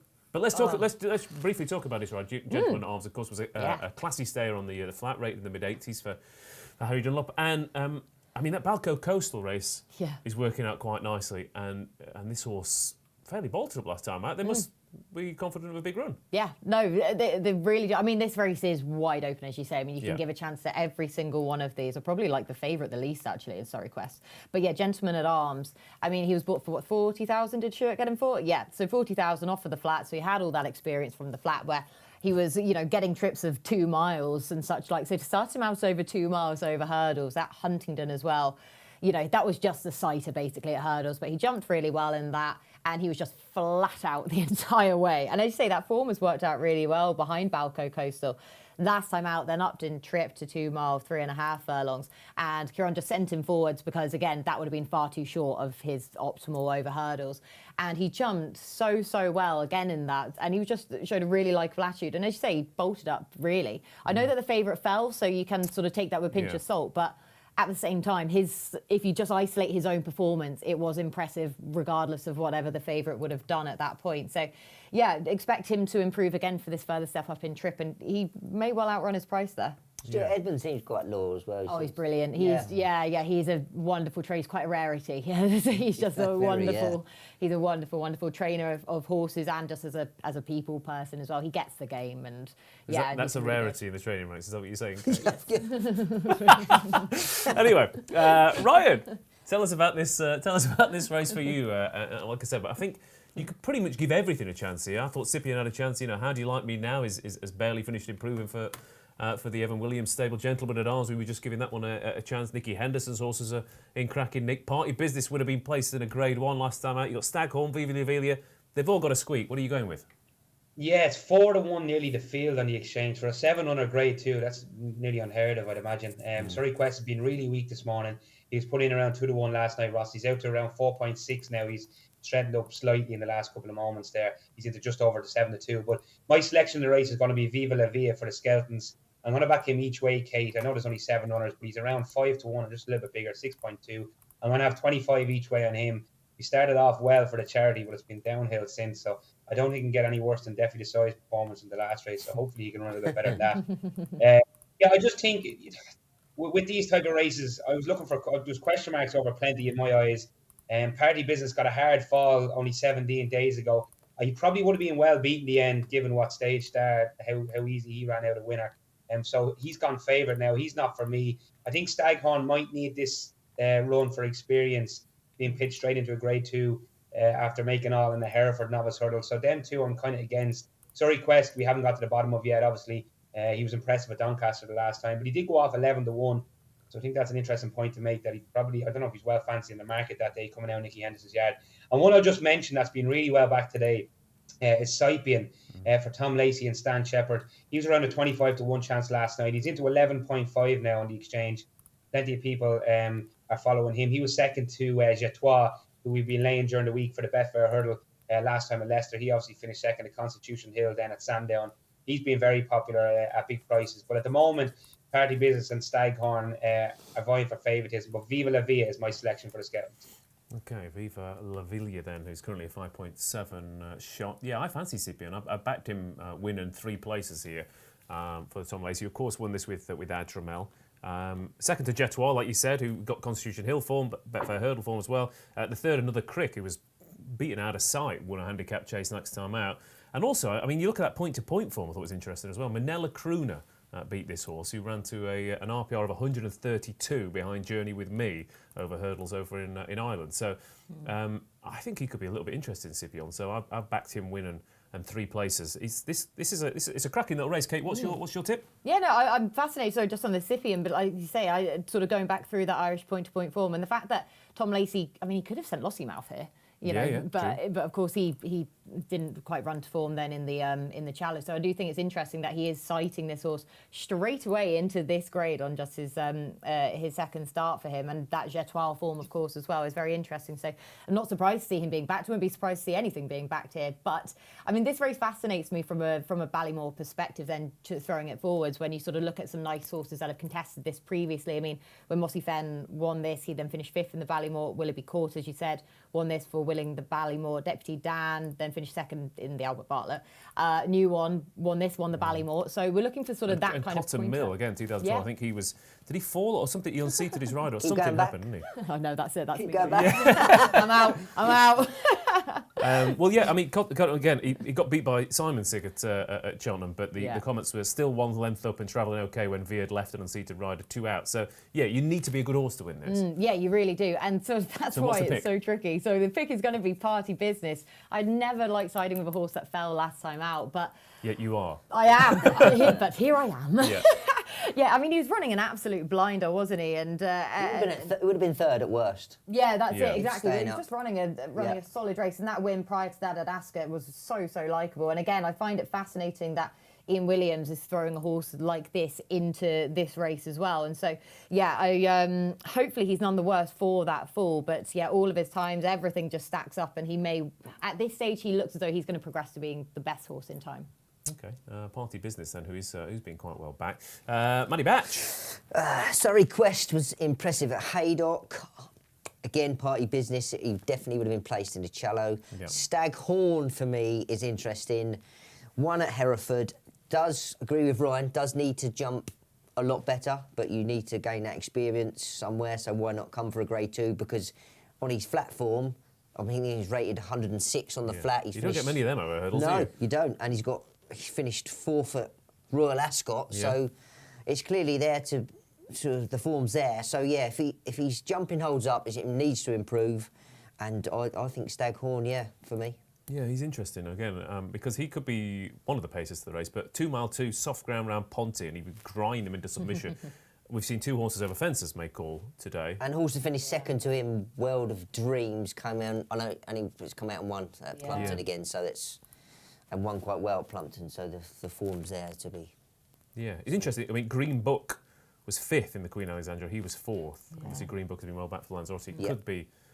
And when the Queen Alexandra is running, you know what? Mid-January, we're going to get some winners out of this. It'll be a bit of a surprise. Just you wait. Should we have a quick chat when I stole this race, Ross? Yeah, sure. Go for it. Yeah. Me and Carruthers, we stole it. Yeah, they was all asleep at the start, and I jumped out. Stole about 10 lengths. They didn't see me for dust. I was gone. Thank you very much. Grade 2. Another Grade 2. Off for the batch. Add it to the CV. There you go. Lovely stuff. So, at Mattie Batchelor, stealing Grade 2s left, right and centre. It might well be that Nick Schofield tries to do the similar thing here. Oh, Kieran, get on the line. Quick, give him a shout. Yes. Say, I know. Distract them all.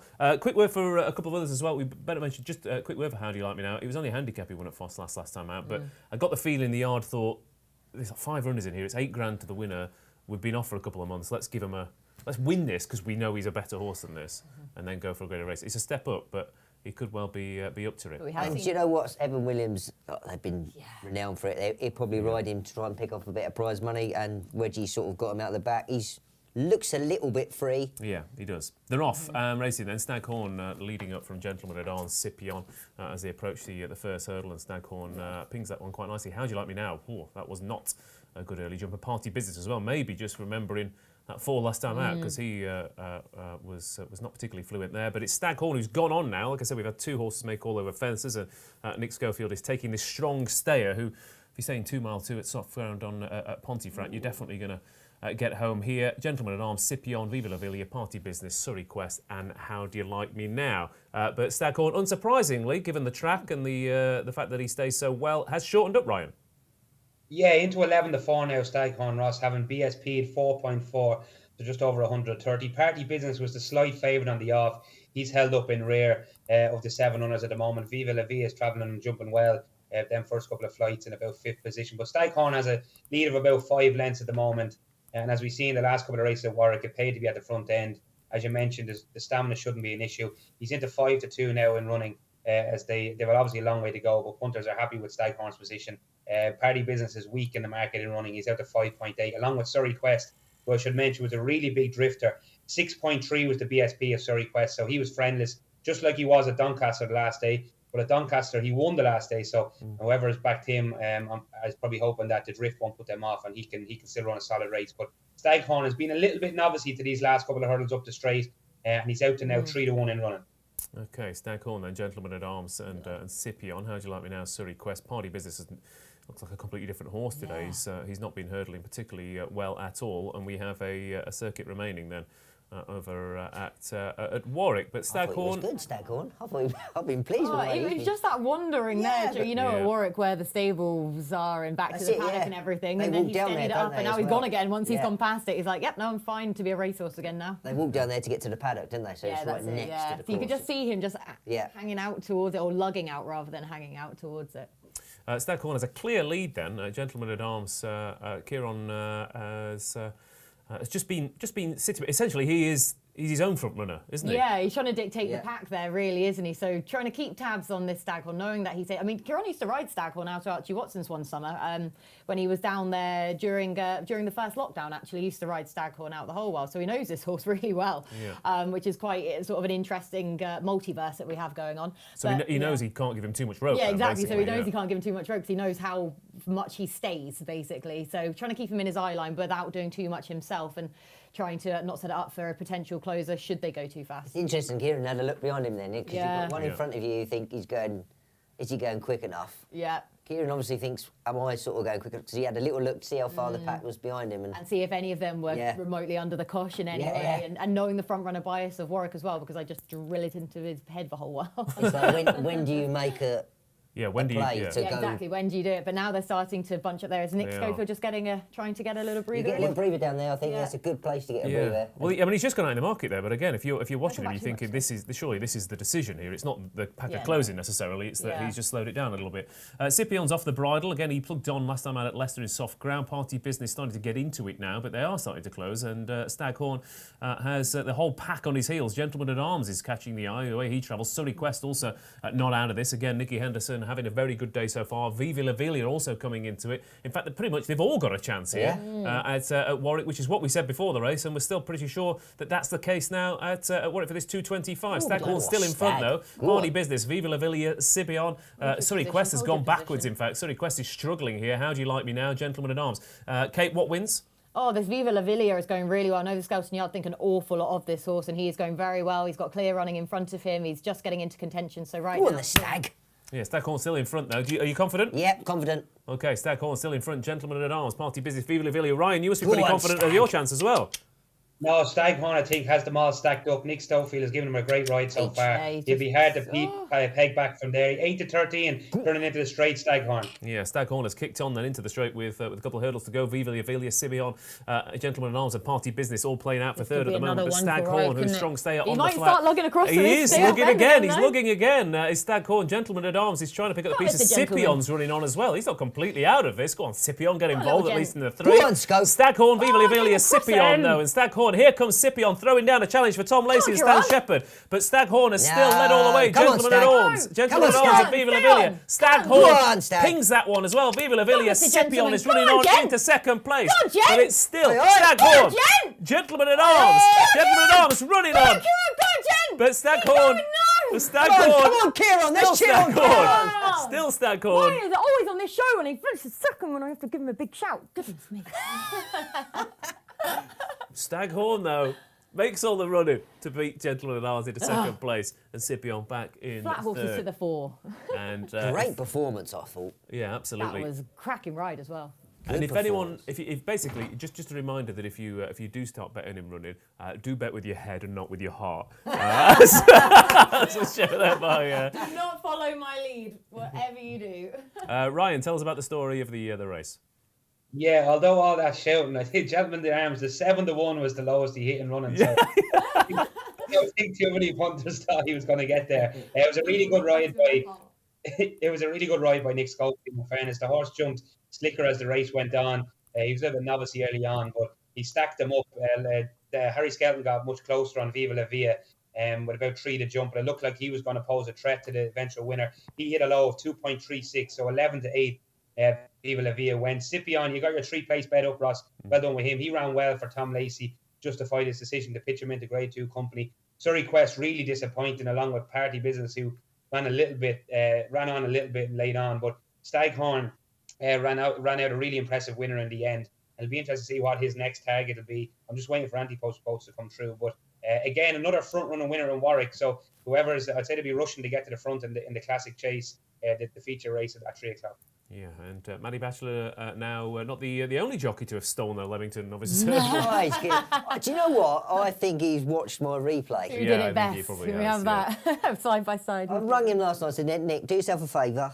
Go back 30-odd years Yeah. WWBD. in black and white. Watch the rerun. What would Batch do? That's what we always ask ourselves at those moments. When look at yeah. Leamington, just go back and watch that video. No, He's you said the pack was closing, but down that hill at Warwick, Yeah. you can get a breather, you can take a pull. There's no point kicking down there, you don't is there? want There's to no free point. wheel down there. You can take a pull, turn round there, and you can use their jumping down the back there, and he's, apart from the one in the straight, which you're always going to get that coming into Warwick, his jumping was impeccable today. I think he's had a little trip down to Henrietta Knights, just down the road, down in Wantage, because he was on point today. Yeah, absolutely. And a feather in the cap again for Archie Watson, who, I mean, he can do pretty much whatever he wants with 2-year-olds, with stay-in hurdlers. It's all sorts of... some profit for his jump sources as well. I read that the other day. I can't quote it now because I'll get the figure wrong, but it was quite a big profit if you just backed all of his jump horses blind. I'll the tell return you. is significant. Please do. 13 from 53, and before that race, £36.40 to a level state profit. So good stuff. And Gentleman at Arms. Again, cracking run. I mean, he was. Let's be. he wasn't going to win, Kate. No, he wasn't going to win. But he's run a cracker, second in a grade 2. Yeah, no, that was very much my heart talking. I thought if Staghorn starts to veer off again there, you know that Gentleman at Arms will just keep on plugging away and staying. And I thought he had a squeak then, just as that happened. But yeah, it was mainly heart rather than head at that stage anyway. But no, he has. He's run a cracker and justifying their decision to send him into this race. Because even when I first looked, I thought, oh, okay, that's quite, and Kieran just told me straight away. No, I think he'll run a really big race. It probably warrants a run at Cheltenham. Yeah. The first 2, I mean, definitely the winner. Exactly. And why not that as well? Because again, Cheltenham's a totally different course to Warwick. Yeah, exactly. Yeah. You get the feeling he could be. I mean, given his experience on the flat as well, and he'll get a fairly nice mark as a novice. I mean, a horse like that, big field handicap hurdle, he's going to relish it. So he could be interested. So that could throw up some winners. But we better move on. The Lanzarote handicap hurdle, of course, Coral have boosted the money this year, and it's a pretty good field for this year's renewal. Green Book narrow favourite ahead of Marie's Rock, Jelena Bello up for parole, Cobbler's Dream on my command, Dan Levant, who could have a chance as well. Again, it's another one of those races, Ryan, where they could all have a chance. We've got 20 runners here. The social poll, who will win the Lanzarote, says that 33% of people think Green Book's going to win, which suggests 6.4 is a good price. Marie's Rock, 27%, Jelena Bella, 16%, 22% the rest. Ryan, talk us through this race. Like I said, we've got extra places on the sports book as well for each way punters, and plenty of markets on the exchange. So how are you playing it? Yeah, I'm going to go to the sportsbook if Kate wouldn't mind switching codes here, please. 6 places we're paying on the Betfair Sportsbook, so I'm going to avail of them too. So I'm going to back 2 in the race. I'm going to back Up for Parole at around 7-1 there, Kate, and I'm going to back Quinta de Mar as well. Also, he's a little bit of a bigger 25 price. 25 on each, is that Ryan? Sorry. Yeah, I'll have 25 each way on each, Kate. With the 6 places, surely I can get 1 into the 6 out of the 2. At least get our money back. So Up for Parole and Quinta de Mar is just number 8. He's a little bit further down. I think he's around 14 or 16 to 1. Yeah. So £25 each way on both. Green Book heads the betting though on the exchange at around 7.0. Ned Fox takes off £10, so he's only carrying 10 stone too. He's obviously in really good form of late for Venetia Williams. Won 2 handicap hurdles on his last 2 starts. Maria's Rock was really popular during the week. She bounced back to form last time on Boxing Day to win at Kempton. She's at 7.4, second in the betting. And it'll be interesting to see. I think Charles Burns might be keeping an eye on this race with a view to Blazing Cal. Jelena Bello, who finished runner-up to him in the Albert, or he's favourite for the Albert Bartlett. Blazing Cal, he'll probably run at the Dublin Racing Festival in a couple of weeks' time. He's in there at 8.2. My selection Up for Parole is in there at 10.0. But it's a really wide-open race, and 6th place on the Betfair Sportsbook to help punters try and find a winner. Lovely stuff. Thanks so much, Ryan. Green Book the favourite then, and if you are betting on the exchange, a Green Book is exactly what you're after, isn't it? So good luck with your bets here. Social comments, who will win the Lanzarote? Get on Chitabello each way in this race over at Kempton. Yeah, Chitabello, who of course won a county hurdle. And what is he, 17, 18? He's an 11-year-old hurdler here. £7 off the back for Tristan Durrell, but clearly this has been a bit of an angle because where were we? He's only raced twice in the best part of 18 months, but he's come down £12 in those runs. So it's a really open race. I thought, I'm singing from a very similar hymn sheet to Ryan here. I thought Up for Parole had a chance. I did think the Pauling horse Quinta de Mar was interesting back up in trip here. And I think, but the other one was Don Levant, who I think has to be put in here. He runs in these races time and time again. He never runs a bad race. He's got speed figures left, right, and centre. He stays the trip. The Relkill last time out was too much for him, but it's a good renewal here, Matty. Yeah, very good. I mean, it's the old drawing pin, isn't it? Just close your eyes and drop a pin. Marie's Rock, a win around here.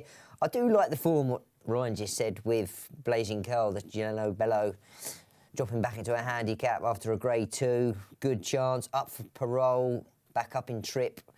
I think Gavin Sheehan could have gone to Warwick for something. I can't think what it was, but he chose to come here to ride up for parole. So, but for me, I'm going to go with the Paul Nicholls horse. I think the grade 2 form is good behind Blazing Curl, who's a strong favourite for the Albert Bullets. Well, exactly. I mean, you could end up looking back in a couple of months and going, well, those two were. He's a graded horse in a handicap. I know it's an old cliche, but he is. Safir de Reux, they won this with Safir de Reux a few years ago, and he did go on to bigger and better things. So, Giuliano Bello. Yes. Okay. Kate, what is the pick here with the head, of course? Yeah. Well, it was, but he's a non-runner now. He was going to be a huge price, Carey's Commodity, and I really fancied him. Of course, 19. Carey's Commodity's gone out. Yeah, and now he's a non-runner, which is a bit frustrating because he was guaranteed to win at 50, whatever he was, to 1 million to 1. But yeah, he just fitted all the trends for me for this race, and of course, with a Lanzarote, a race of this nature, I like to go back through the trends of them, and then it sort of pointed out to me a horse aged between 6 and 9, but ideally a 7-year-old, rated 125 to 132, but above that is also fine, but marginally. Hold-up performer, of course, and especially with the amount of paces we're seeing with them lining up here. I can't think of any horse that's made all to win this. It's mainly, unless the horse is absolutely thrown in, it's a hold-up performer. You want at least one run this season. Doesn't matter if they've run plenty. Doesn't matter if they ran rubbish last time out, particularly if it came with offences, and a minimum of 3 weeks since that latest start. So the only other one that fitted most of those trends was Foster's Island, who's a 33 to 1 shot here. And he might just be too lowly rated, really, for this race off of 1, 2, 3, and he's only had 3 weeks since his last run. But I do think he can outrun his price. I'm just trying to find him. Oh, he's lining up in front. Oh, that's not great. There's another flaw then. But ridden by a claimer, and as we were touching upon beforehand, claimers have a fantastic record in this race, which is obviously why people are also I think just double check, but I'm pretty sure it's 6 of the last 10 by claiming jockeys, which maybe says less about the jockey and more about the fact that this is a target race, isn't it? And you think, look, I'm going to make sure we get a few extra pounds off. Yeah, definitely, and that's a lot of these handicaps, as you say, the record speaks for itself. A lot of claimers, I think Gary Moore's done it, Henrietta Knight's done it. There's a lot of people who have done it just to get that extra little bit off. Yeah. And going to win the race, yeah. Okay, a wide open Lanzarote Hurdle. So just reiterate, Kate, what are you going for? Oh, I'm going to go Foster's Island each way then. Okay, Foster's Island. Matty? Giuliano Bello. Beautifully done. Beautifully done. I'll go for Up for Parole and Don Levant. And Ryan, you're going for? Yeah, Up for Parole. I'm taking 2 bullets as well. Up for Parole and Quinta de Mar are my 2 selections of the race. Okay, very well. And I tell you what, again, the straight bet here is, I think, 7 places. Don Levant is about 11 to 10 to finish in the 7. Yeah, that's. I mean, every single. Filth, Ross. Filth. You love them 5, 6, 7 place markets. Absolute filth. Look, I would have gone broke many years ago if I hadn't learned how to chip away in races like this. So you can. There's some races are the ones where you go mad, but occasionally, if someone says 11 to, you can get beaten 10 lengths and make a profit. That's it. That's fine. I'm happy with that. And with your substantial wealth, I mean, it's a loss to print money, isn't it? Yeah, exactly. Well, there you go. It's, you got to have money to make money. Money goes to money. Green Book, that is the favourite as they get ready. Are we going to have a false start here in the Lanzarote? Let's get a couple of quick selections from our viewers at home.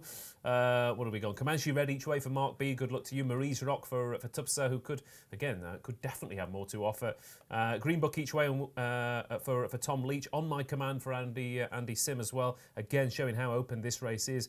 Plenty of interesting little selections. Paul Bakewell done 3. Green Book, Cobblers and Don Levant. So plenty in with chances then for the Lanzarote Hurdle 2022. Guaranteed, really, that one, it. Yeah, you could see that coming a long way off. We could see that coming a long way off. Which, so as a jockey now, Matty, do you go? Oh, for God's sake, I had him in position there. Yeah, you do. And a standing start is a nightmare because you're right on the tape, and if your horse even spooks at it, you have lost lengths. At least you might end up in rear for this race. Yeah, and avoid the strong one pace. time that you want to be off of it, which again for Don Levant is ideal.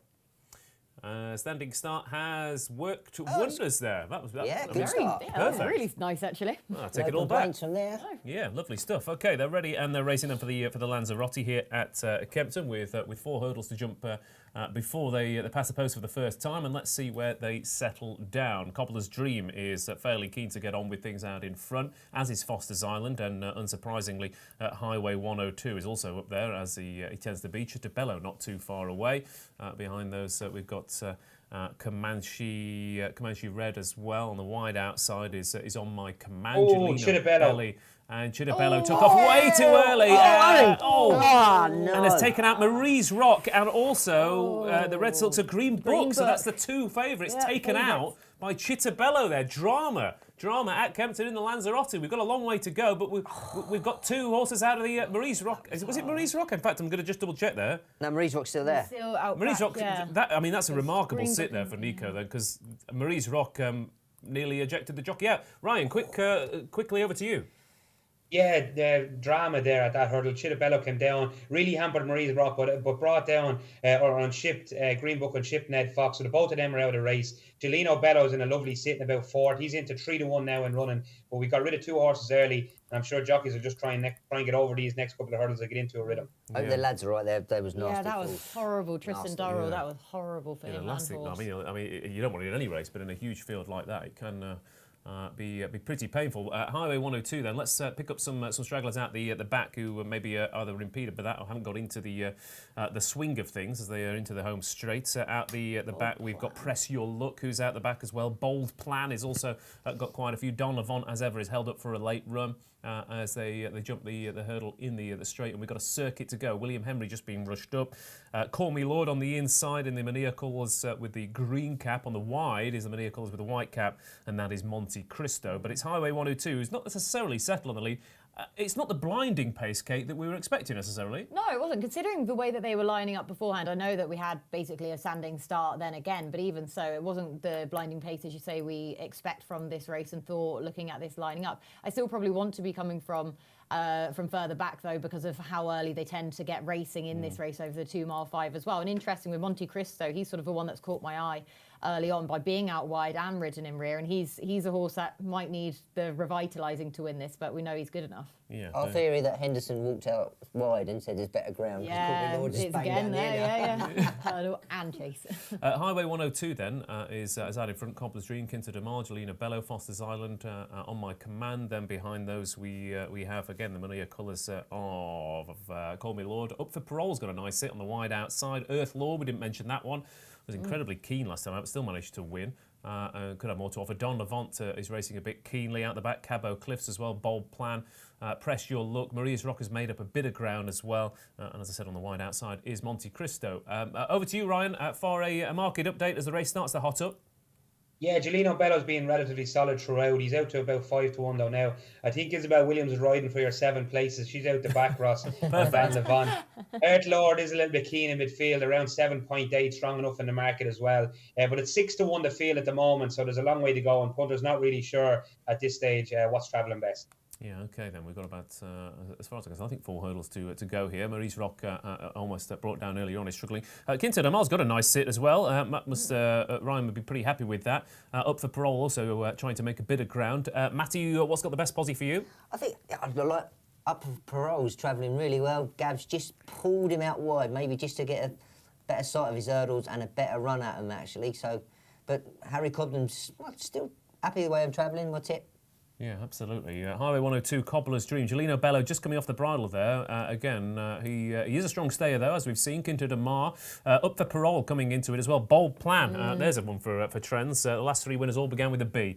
The only one in the race who Why does. didn't you tell us this beforehand? Lovely stuff. Don Levant travelling in Your money's rear. safe, Ross. Good to see him jump them last Surely it's This. safe. Don Levant has got every chance of getting into the mix here, but it's Highway 102, Gelino Bello. Quinta del Mar. Ryan must be pretty keen of a good good run here. In fact, he's gone about 7-2 here, Ryan. Cobbler's Dream, Kempton Warwick has every chance. Don Levant is trying to make ground, Earth Lord as well. But it's Cobbler's Dream who's still out in front. Paul Keeley, I think, has dipped this in the racing post as well for Ben Case and Jack Quinlan. And he's gone on. Quinto Damar running on from the back. Gelino Bello still plugging on as well. Earth Lord up for parole, trying to squeeze into it as well, but he's struggling to make much of a ground. And we thought it might be the closers, but so far it's the front runners who are leading. Cobbler's Dream hasn't been headed. Highway 102 still plugging on as well. Quinto Damar, Don Levant is bunt for 7th at least. Cobbler's Dream, he paddles through over the final. Quinto Damar's come down and almost brought down Don Levant as well, but Cobbler's Dream, they didn't come from the back. Cobbler's Dream's been up there from the outset, and with the help of the loose horse, Cobbler's Dream has absolutely bolted up for Ben Case. Highway 102 in second, Gelino Bello tight for third with what looked like Call Me Lord, and back in, I think it was Don Levant back in fifth. But Cobbler's Dream, I mean, it looked an open race. The faller, obviously, early on, taking out a couple of those fancied runners has to make a bit of a difference. But that is a big win for Ben Case, and Jack Quinlan has given that horse an absolute peach of a ride. Never really out of the early speed there, and yeah, he beat Leon Cavallo last time out, who is the handicap hurdle yardstick of the entire season, Ryan. And Cobbler's Dream has gone on to win again, but can't have been that much drama in that race in terms of late market moves, because the winner was up there from the outset. Yeah, it's been the same sort of trend today, Ross. Anything that's been up there has seemingly stayed there. Cobbler's Dream, I think Highway 102 may have held on for second.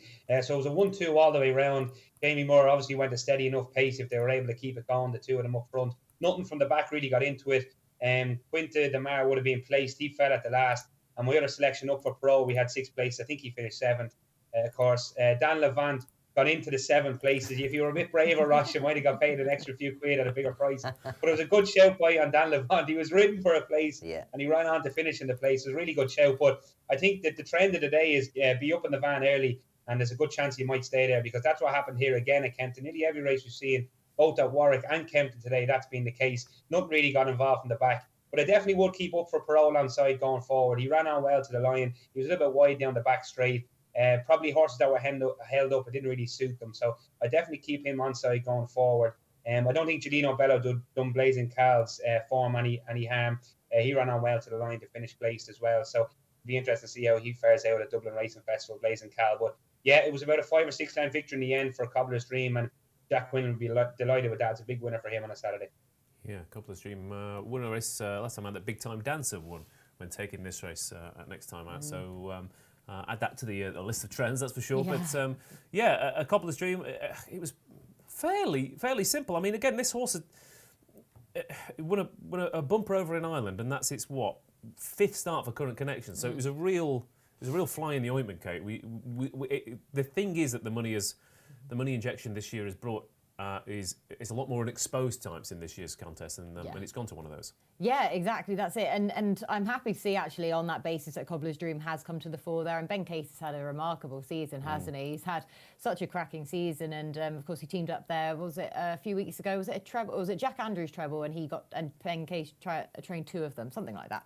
But I really, think he had a couple at Donny, didn't he? He had a double at Donny, and then he had a double at Hereford a couple of weeks ago. And then as it well, was, so it's just the form of the yard is amazing. This horse is so consistent. I say, ridden up with the pace then, where all the trends would tell you, hold up performers unless they're chucked in.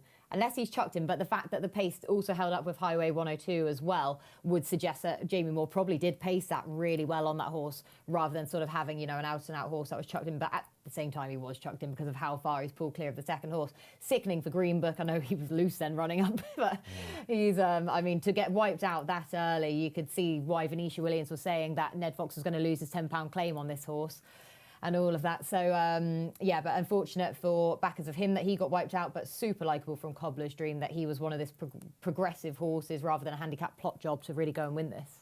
And also, again, for a yard for connections, 56 grand is a cracking return, isn't it? Going to a Henderson or a Nichols, fair enough, but this is going to put that yard in the spotlight. Yeah, I mean, if you look at his novice form, it's not too bad. I mean, Bolko Saint, that he's okay, and then I think he was behind Thunder Rock. I mean, we hadn't seen him out. Obviously, there's something wrong, but of Volley Murphy's, he was expected to do good things for the McNeil family. But yeah, it's it was there to see. The form was there, and he won a handicap at Doncaster, and yeah, he won well. I mean, if you was Case, you'd think, right, I'll look at a big handicap at Cheltenham, and why not? Bearing in mind the Coral Cup last year was won from the front by Heaven Help Us. Yeah, by Heaven Help Us, yeah. Very similar kind of tactics could work. Very true. Paul Bakewell, get in there, the cobbler. Buy yourself some new shoes with that one, Paul. Knew it was a stayer after winning a 2 mile 3 bumper as a novice. Great for the case yard and my pocket. There you go, Paul Bakewell. And that's the important thing, isn't it, essentially? The pocket. It's all about the pocket. It's all about the skyrocket. It is indeed. There you go. Paul Bakewell, treat yourself to some tart. Very good. We'll be, well, I'm sure he hasn't heard that before, has he? No. But I used He could take that one of two ways, though, couldn't he? That's what my first sort of reaction was. My first. I forgot you were sat next to me. Yeah, so you can't feed them up like that, Russ. Fair enough. Feed them up, you like that? Yeah. Well, lovely stuff. Yeah. There you go. Perfect. Mattie Batchelor, everyone. Available for after dinner speaking. And you should see his CV. Now, we'll be back to Warwick very shortly for the 3 o'clock. Just trying to confirm those places. Don Levant 5th. Ryan, you're right. What? I could have. But then Quinto Del Mar fell as well. So I was about right. I think he probably should have finished 7th, if anything. Yeah, in fairness, you called that spot on. It was like what we talked about earlier. After the result, it's much easier. Yeah, but 11 to 10, you were safe as houses turned into the straight. She was about 8 and was closing on them. So 11 to 10, you'd never a moment's doubt, Russ. Yeah, that's it. It's a marathon, isn't it? Not a sprint. That's the key. That is the key.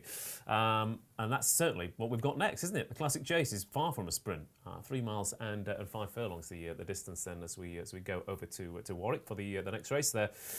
Very valuable and very competitive handicap chase on the way. Jericho Rock is favourite here. Korak Rambler is also well supported. Paddle Your Own Canoe being nibbled at. No rematch drifting a little bit, but plenty in with chances here.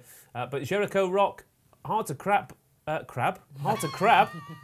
Look what you've done to him now. Look what you've done to him. Just 2 hours sat next to Mattie Batch and the facilities just go.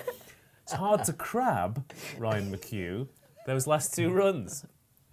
Yeah, no, really good run last time. Obviously bumped into a smart performer in St. Palais. Well, let's just take a breath back in the studio. Yeah, no, he bumped into a smart one last time. He's been raised £6 for that. So he's probably entitled to be favourite, given there should be more to come from the pipe horse. He's around 4.9 on the exchange at the moment. But if Kate wouldn't mind, I'm going to go back to the sportsbook again. I can't believe we got no return in the last race. We got a father who would have been placed, and then we had a 7th and first. We had 6 places. So I'm hoping Paddle Your Own Canoe will be able to get into the frame here. We'll have 25 each way on him, Kate, if you wouldn't mind, please. I can't believe he's only an 8-year-old. He seems to be around forever. Obviously, the Tizards had him. He's been running on the flat as well as chasing and over hurdle. So he's a dual purpose horse. 135 is not beyond them, I don't think. The mark he's running off today. He had a night catch and run at Haydock last time over hurdles. I'd imagine the way the Skeletons plan out their horses' campaigns, that this might have been a plan even before Haydock.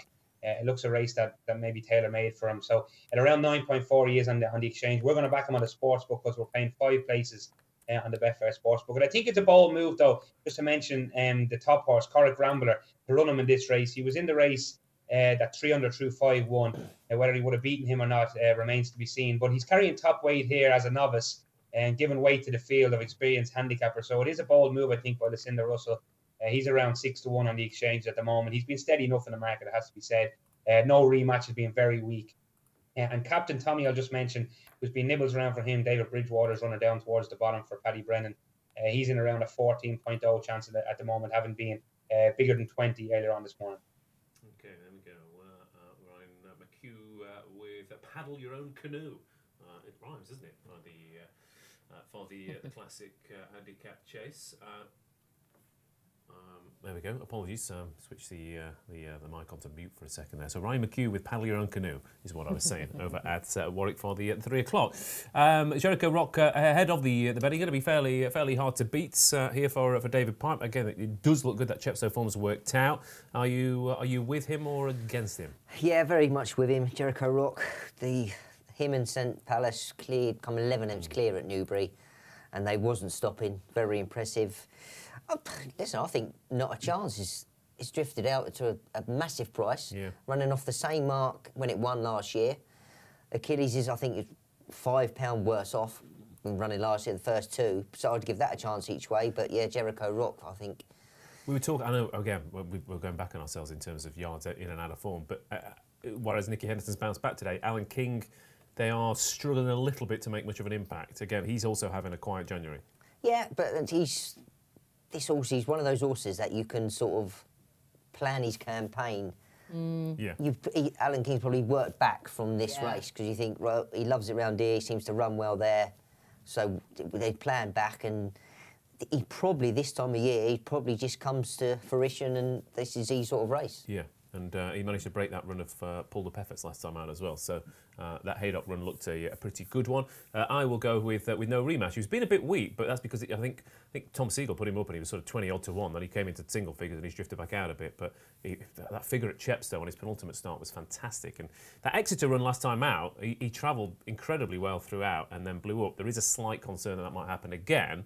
But I get the feeling he's just the type that Evan Williams does well with in these kind of staying chases. And I'd almost, in contrast to Don Levant, I would back him to win and ignore the place almost because I get the feeling he might go one of two ways. So no rematch for me. Kate, Tracey, the classic chase. What's the classic winner, please? No, well, hopefully we'll get a classic winner out of this. Yeah, I mean, I hugely respect the two at the head of the market, the two novices here, and I do think in time they're going to work out to be the best horses in this race. Corach Rambler and Jericho Rock. I have an awful lot of time for the pair of them ability-wise. However, in the classic chase, it wouldn't lend itself to novices because Not a Chance, obviously won it last year, wasn't a novice. Kimberlite Candy, 2020, wasn't a novice. Impulsive Star in 2019 technically was a novice, but had been chasing the season prior. Milan Spar in 2018 wasn't a novice. One for Arthur 2017 wasn't a novice. So it does show you that for all that you may have plenty enough left in your handicap mark, this is an entire different kettle of fish where you need a battle-hardened type to take the fences at Warwick, to stay on with the soft ground. You know, it's a whole different ball game for these novices to have to compete in. So for that reason, I will take on the pair at the head of the market, for all that I do respect them. Paddle, Euro and Canoe was one that ticked plenty of boxes for me. Eclair Surf was another one. Not a Chance in the first-time visor. First-time headgear is a positive trend for this race, according to Professor Mount. So that is a very likely one. Alan King did say in the week to work back. That's about three there. Oh, no, sorry. I haven't even got to my actual one. Sorry. We're on post time. What wins, Kate? What wins? Chirico Vallis, despite the massive drift, which isn't great. Chirico Vallis, hopefully to make all, because it was bizarre to see him sort of ridden so prominently at Chepstow last time out. Rare to see from a JP horse. Hopefully see the same again. Yeah, and he is prominent here, and as we've seen, that's not been a bad angle at Warwick, has it? But to be fair, everything is. Everything's going for this. Richie, this be first numb. Just fence. go, send him on. This is Aintree-esque as they rattle towards the first fence. The Chirico Vallis is right up 3 there. mile 5, lads. Yeah, exactly. They changed the trip and the classic chase. Yeah. And Manala Encore's gone on as well. Back Let's to see. mile 4. Hopefully everything gets over all right, and they have. Achilles. They've now just settled it down a little bit. Eclair Surf, Manila Encore and Chirico Vallis are your first three as approach the second fence here. Paddle Your Own Canoe as almost. Well sat. That was well sat. Harry Skelton nearly ejected from Paddle Your Own Lost his Canoe. reins. Reins are on one side, are they? Or Yeah, Paddle Your Own Canoe is definitely going to have a problem here. Could end up dropping out the back of the field here as they pass the post for the first time. Eclair Surf is being trapped by Chirico Vallis. Then we've got Manila Encore his reins behind are those. Reins broke, Paddle Your Own Canoe has been pulled up after that mistake. Not a Chance back in fourth. No rematches in a nice position, as is the Hollow Ginge, who always runs in these kind of races and ran quite well last time out, actually. Behind those, Corach Rambler for the yard, of course, won this with one for Arthur before going on to National Glory. Captain Tommy. Jericho Rock is noticeably wide here at Warwick. Gracer Vu Enki, who, of course, is related to Jarla Enki, who won the Tommy Whittle on his first start over fence. It's interesting they've put this horse straight out of novice hurdles into a handicap chase. But it's Chirico Vallis here who, given the way it's worked out so far over fences, Kate might not have a winner, but she could probably trade out by now, Ryan.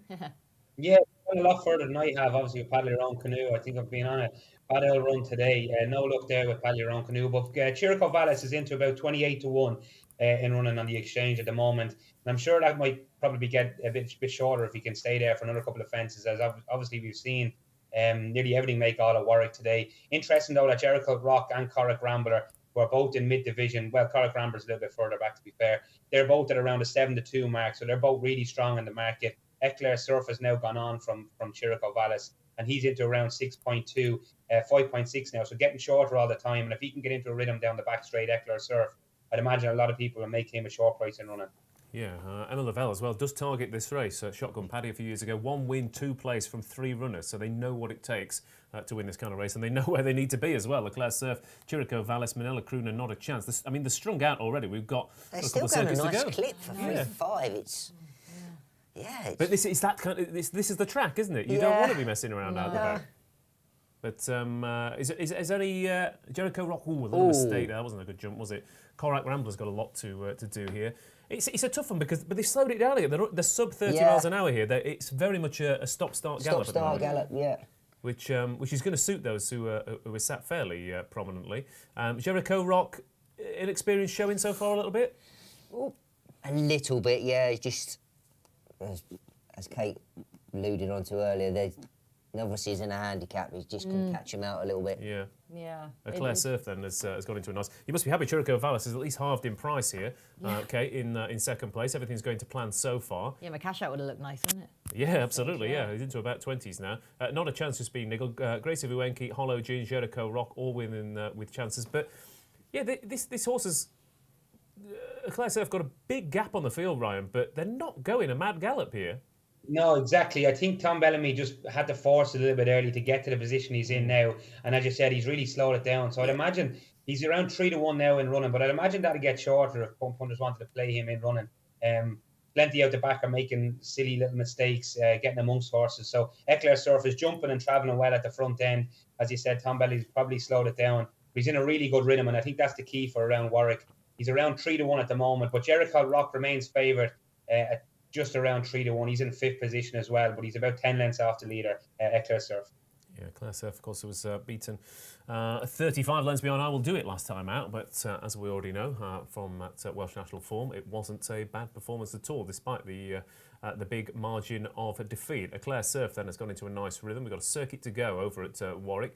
Chirico Vallis, not a chance. Manila Crooner, Hollow Ginge is getting into this. Again, Paul Keeley's already had a big winner over at Kempton. I know he fancied this to run well off the back of a wind up. He was travelling well last time, Kate, the Hollow Ginge, and then bang, disappeared. And he's just made a mistake there. But interesting that only a few days after that run last time out, he had a wind up. So clearly.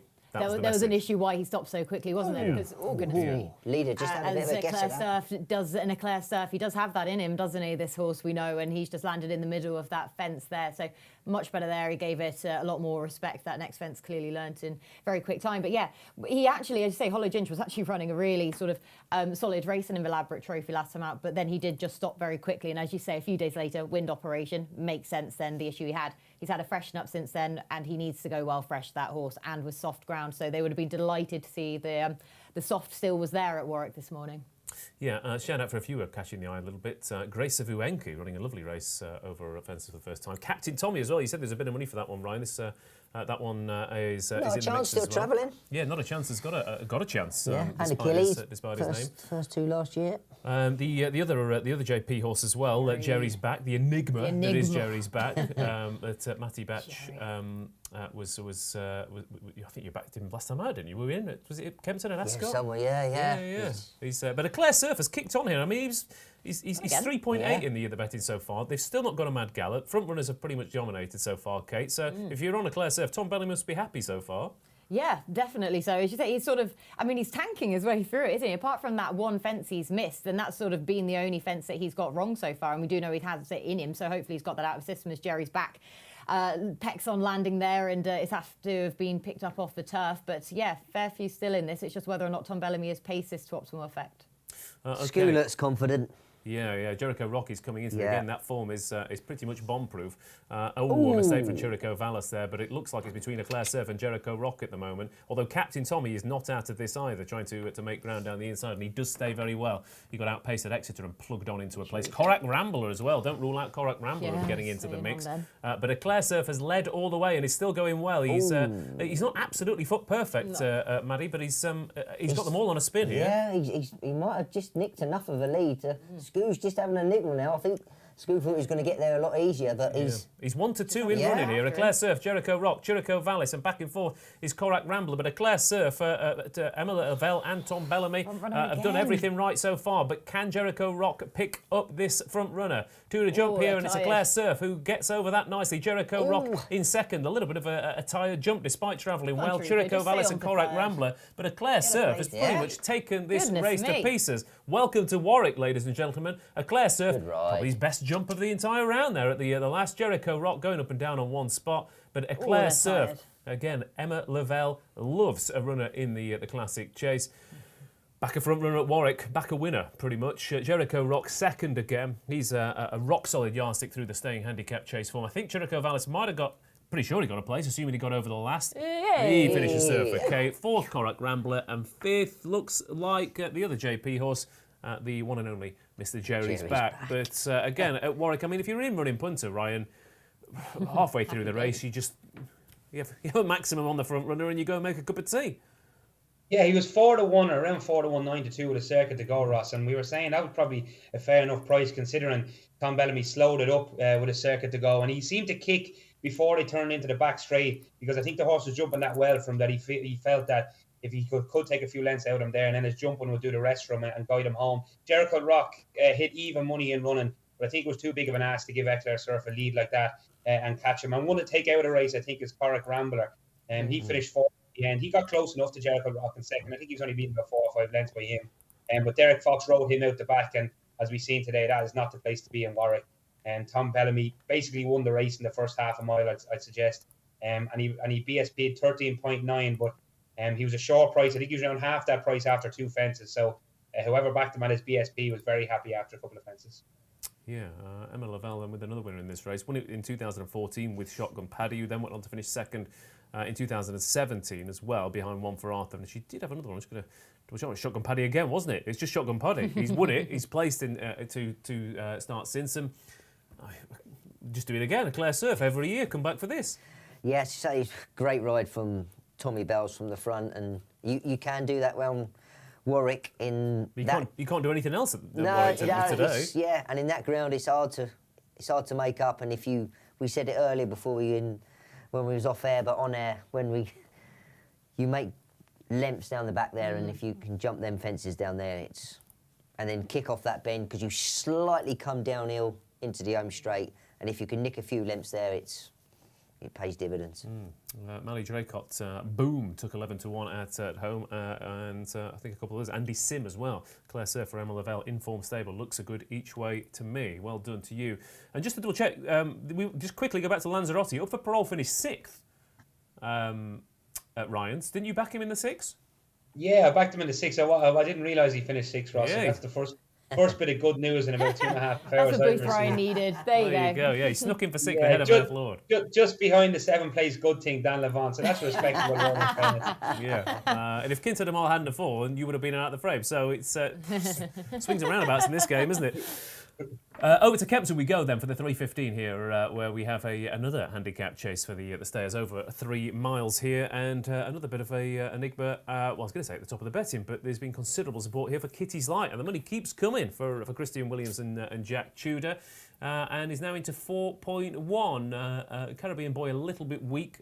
To be fair, they're all a little bit weak because there's only one horse they want in the market here. Ryan, tell us what's happening and tell us what you backed. Yeah, Kitty's Life, 4.1 now, Ross, favoured in the market. Handicapper, another horse that he's relented with, dropped £4 for beating 13 lengths last time, which seems pretty fair to me.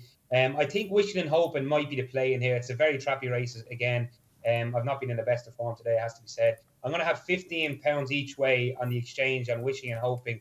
And they backed him into 12-1 last time in the race at Aintree that Protector at won, which seemed a mad price on the day, but he probably paid his toll because he tried to take on Native River early in the race, and he ended up pulling up in the end, but not many finished on that occasion.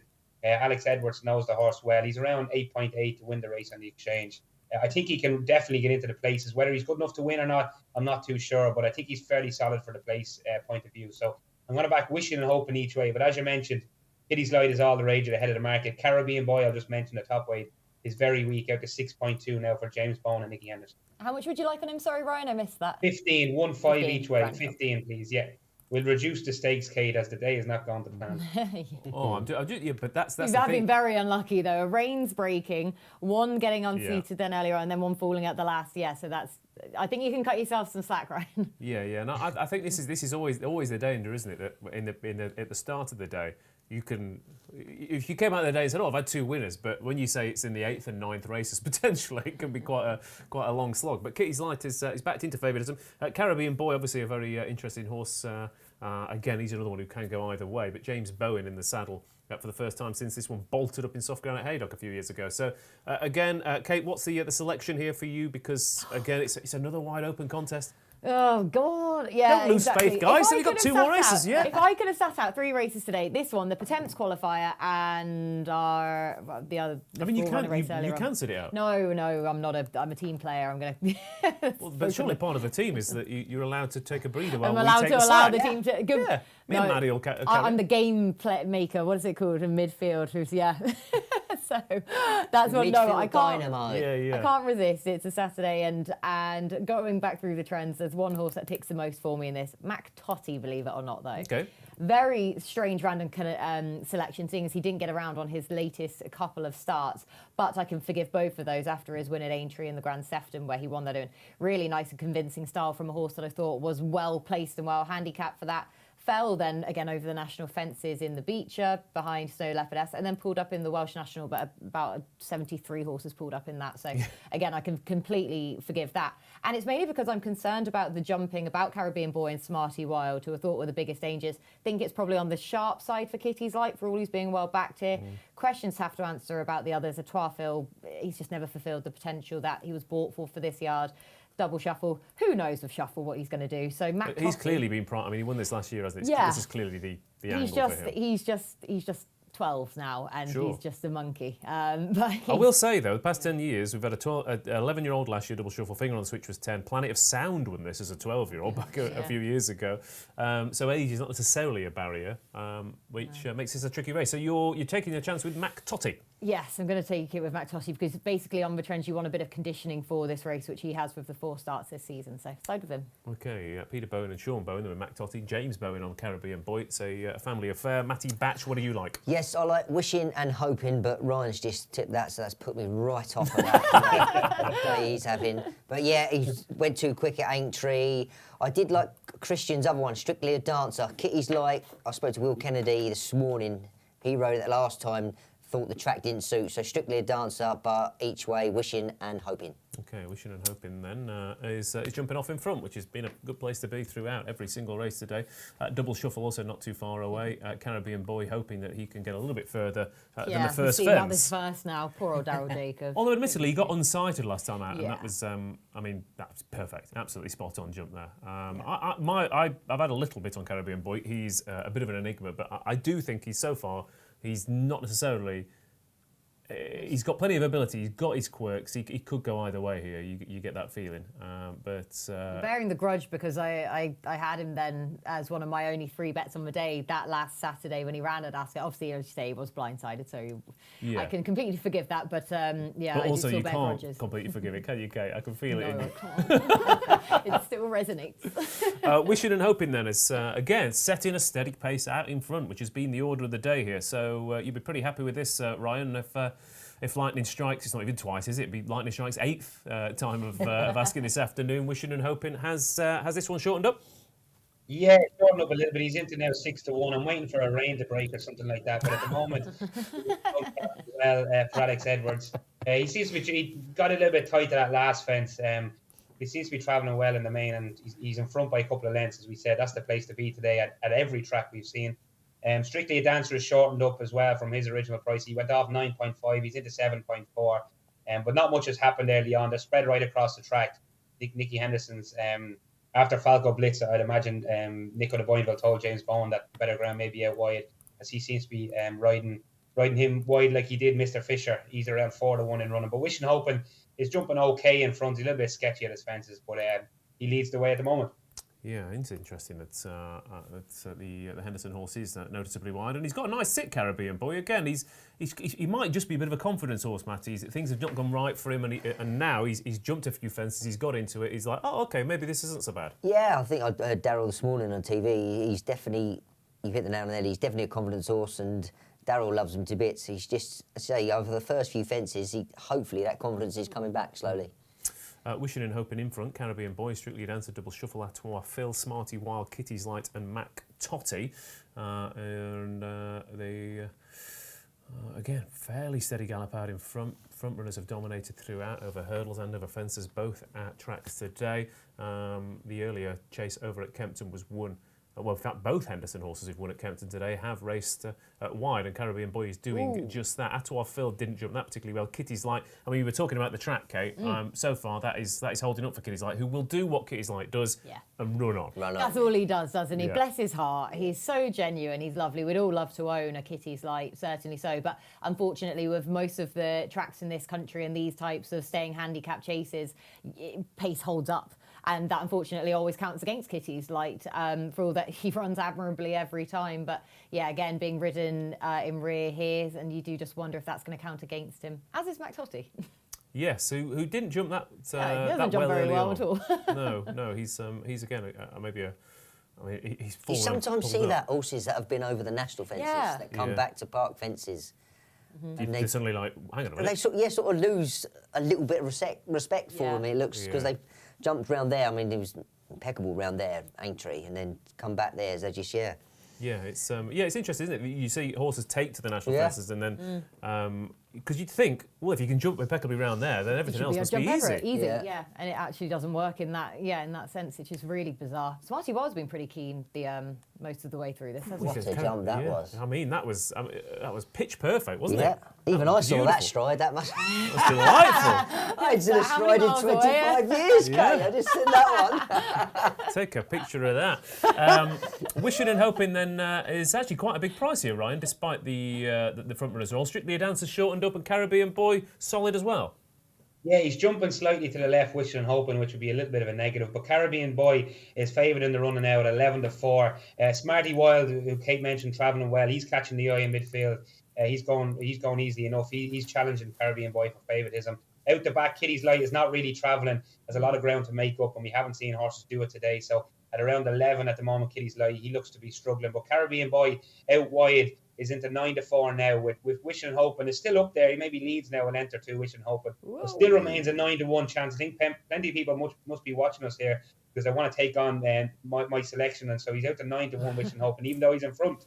Yeah, so Wishing and Hoping in front there. Mac Totty's getting into it now from the back. Smarty Wild as Smarty well, Wild up in is, trip. yeah. He just tanked his way I through. was just going to say Wild. though, Smarty Wild he's been jumping well as he dragged his heels through that one. But Mac Totty double shuffle, Wishing and Hoping strictly a dancer as well back in the mix. Caribbean Boy though, everything has gone to plan for this horse. Touch wood so far for Henderson and Bowen. Strictly a dancer, double shuffle getting into it. Smarty Wild still though, Wishing and Hoping out in front. What would you want to be on right now, Kate? Oh, Mac Totty coming wide. There you go, Mac Totty, who is coming wide and is into 4-1, so definite chance for the Bowen team.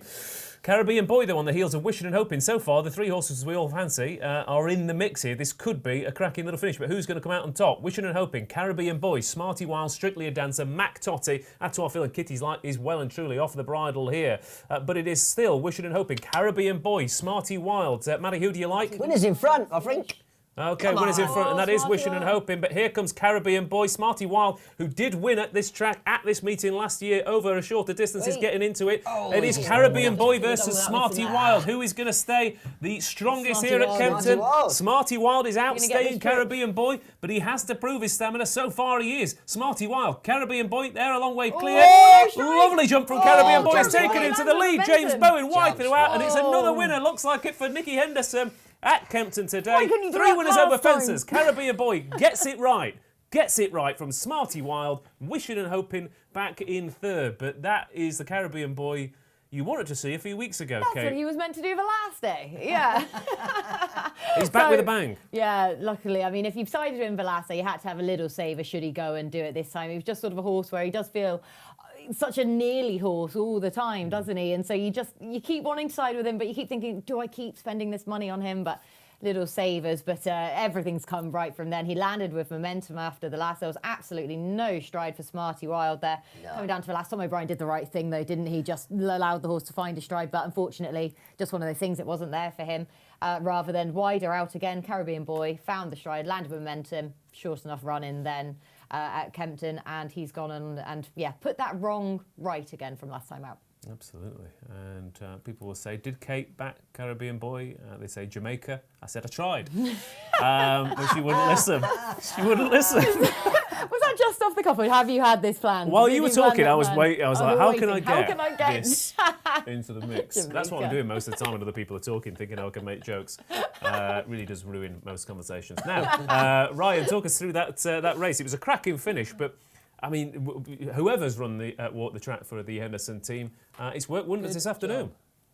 Yeah, the second Smarty Wild hit 106 in running coming to the last. It looked like a well-timed run by Tom O'Brien to take it up, but obviously Caribbean Boy raced wide throughout, and maybe that toll late on. He kicked into gear after the last to win pretty cosily in the end. McToddy hit a low of 2-1, and Wishing and Hoping hit a low of 3-1. Kitty's Light never got involved. Plenty happening in running, but 106 was the story of the race. Smarty Wild getting beat at. So 106? Plenty short enough. 106 Smarty Wild, yeah. Well, I guess as he approached the last, it did look like he was outstate, but it was the jump won it for Caribbean Boy, didn't it? Yeah, definitely. Smarty Wild got in tight to the last, landed with no momentum, and then it's obviously a short run in from the back of the last. And Caribbean Boy then went on to win from there. But yeah, that was the shortest price one we've seen hit and get beat today, 106 Smarty Wild. So people got their fingers burned with him. But a big drifter, Caribbean Boy, before the off. And well done to you, Ross. You put him up. 6.0 he BSP'd. And he duly collected for James Bowen and Nicky Henderson, who's had a good day today, must be said. Yeah, Caribbean Boy then wins over at Kempton. Again, if he is a confidence horse, you just got to keep running him in these races, haven't you, and hope that it works out? Yeah, definitely. You just say that would be a great booster for him. And for Darryl, might get him back off injury. So, yeah, hopefully you can just sort of go on for that, and it's a stepping stone to bigger and better things, maybe, because he's got a nice engine, and his jumping was on point today. Yeah, absolutely. Yeah, and James Bowen again has won twice now on this horse, but lovely bit of riding for all the Henderson horses. I mean, he beat Fiddler on the Roof, didn't he, in a small field event and that must be rated the best part of a stone higher than Caribbean Boy now. So he jumped a blinder on that day as well, didn't he? I remember that race at Newbury, and he was just was he the outside? Not quite. Yeah, Fiddler on the Roof being the odds-on shot, and then he just jumped around Newbury beautifully, which is always why he's been frustrating ever since that. Because when he came onto that, I thought he was going to go to be top class, graded horse. But I mean, he's in the Sky Bet chase in a couple of weekends' time. So listed handicap chase, that may well look a good ploy or just a sort of sensible real race to run him in next, provided he comes out of this well. Yeah, I'm trying to think, because he clearly needs a bit of time, a bit of space. He needs to. The moment he's bothered by anything else. So the races have been running, Mattie. I mean, there's been 20 runner handicaps where clearly he's not spat the dummy out, but just not been able to get into that rhythm. That's what you know. What horses can. You can get a little bit claustrophobic in them big handicaps, and today he's paid well to go out wide, given plenty of room. Again, it's around Kempton to do that as well. You are giving away that extra bit of ground because it's a tight track, but listen, it's worked for him, so they might sort of rethink their plans and look for other races that might sort of not them massive big handicaps and just go to places where he's going to get a bit of room and hopefully sort of build on the confidence he's got today. Yeah, because I mean, they would have thought that we might have a national horse on our hands a year or so ago. Yeah, that's what I thought he was going to make up into, honestly. But that's why it's just been slightly underwhelming. But when, like I say, when he's got all variables in his favour, I mean, last year in the Sky Bet there was 11 runners. OK Corral's, how many were in that? So you don't always get sort of a massive turnout in that race, such as the time of year when it falls in. So the trip 14. Is, again, one more thing to mention for Caribbean Boy, because again, if 2 mile 4, 2 mile 5, maybe he'd be able to get into a rhythm over the Yeah. further strip when they're not going as fast maybe as Not they under do in that those early much pressure, stages. like you say. Yeah, you Yeah. just wonder if he has got that bit of not fragility, but just a bit soft in that sense. Then, like you Yeah. say, where he doesn't need much of an excuse to kind of check out, rather than, like you say, being the best horse in a race of that nature with time on his side to get into a rhythm, and for it to work out in that, just seems to see him in the best light. So we've seen a few winners today where we've had horses with their exact variables coming to the fore, haven't we? It's Yeah. just trying to get those horses in those types of races. He ran in the top of them as well and didn't seem to enjoy it. No, Yeah. yeah. I think he made a mistake on the smallest fence there, the full navel. Yeah. And then it was on his reappearance, wasn't Yeah. it, then at Cheltenham, where he just jumped like he had run over the national fences, and he just Which looked you- scared, and which he you was get, slow yeah. and sticky, and he tried to be ridden forwards, and he couldn't. And I mean, and the thing you see there though is he was wide there. At Aintree, raced wide, in touch with the leaders. Cheltenham, prominent on outer. Clearly, it's been a decision like, do not crowd don't this crowd race. him. Yeah. Claustrophobic. He could be. It's you. Even at Ascot last time out, Darrow had him out Yeah. wider, didn't he? Yeah. Yeah, as well. So it is, like you say, a bit of a ploy that he doesn't, like being bustled up and harried. We've got one more race to come from Warwick, the Potemps Network Handicap Hurdle, coming up at 3:35. But thanks for everyone who's watching at home, by the way. I don't know if gone with Smarty Wild, Mally Draycott, so you would have been screaming that one home. And we've still got one more race. Mally says, got a bit for a place, still up on the day, rigs still to run. So let's go to Warwick. We have for done this. 9 races, have we? Yeah. That has Nice. flown by. I know, It has, hasn't it, hasn't it? Just? Yeah. Yeah. That shows how good we are. Exactly. How you're enjoying each other's company. There you go. But this is It's all about the company. this is the whole point of the show, though, isn't it? Because it's all well. I mean, you're watching racing at home on your own, maybe, and you think, well, I want that the vibe of watching with other people, and Yeah. this is much better than Well, you've got- sitting in front of the laptop That's at it. We're home. watching with people that enjoy racing. Yeah. Like, I'll be sitting there and the missus would be on the phone at the minute. Yeah. Wouldn't be watching the With my two racing. cats, so yeah, it's Yeah. wonderful. Yeah, and I mean, you can't watch it with your partner because No, he's exactly, there. 'cause he- 'cause I'm watching him. Yeah, exactly. So I'm just literally me and the cats. Yeah. Yeah. So it's I this is bet far they've more had fun. some kick-ins. Yeah, absolutely. So I had to get 2 just so they could take it in turns to get kicked. The cats looked at the boat. He's riding today. Oh, she's Yeah. at the racing. Should we go out? Oh, the cat's like that on the sofa. Getting the elbow pads on and all the. Well, you got any sparrows left? Well, that's have a bit of a treat. Of course, Ryan's at home, aren't you, Ryan? You've been enjoying it, right? Well, you haven't Yeah, been. yeah, Actually, I mean, apart from the But he's bets. been with us. Of course he's enjoyed Of course, it. he's enjoyed it. Yeah, I hope to not too many jockeys get injured because there's not too much money in the pot for them there. In the charity pot. Yeah, we haven't seen too many falls, thank God. Just rain's breaking, which happens every day. Yeah, no, this last race, the Potemps qualifier, there's obviously only 7 runners in the race. There's a couple of interesting angles. Obviously, Sir Burley and the Jam Man come over from Ireland, but I'd imagine both of them have one eye on the final in Cheltenham, so I can't imagine them 2 will be up to winning this race.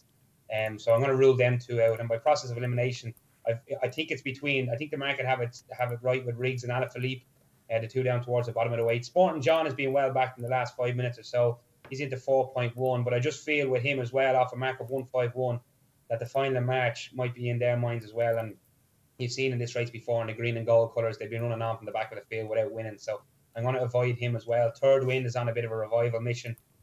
He's dropping down into handicap company, having contested grade 1s in his 3 of his last 4 starts.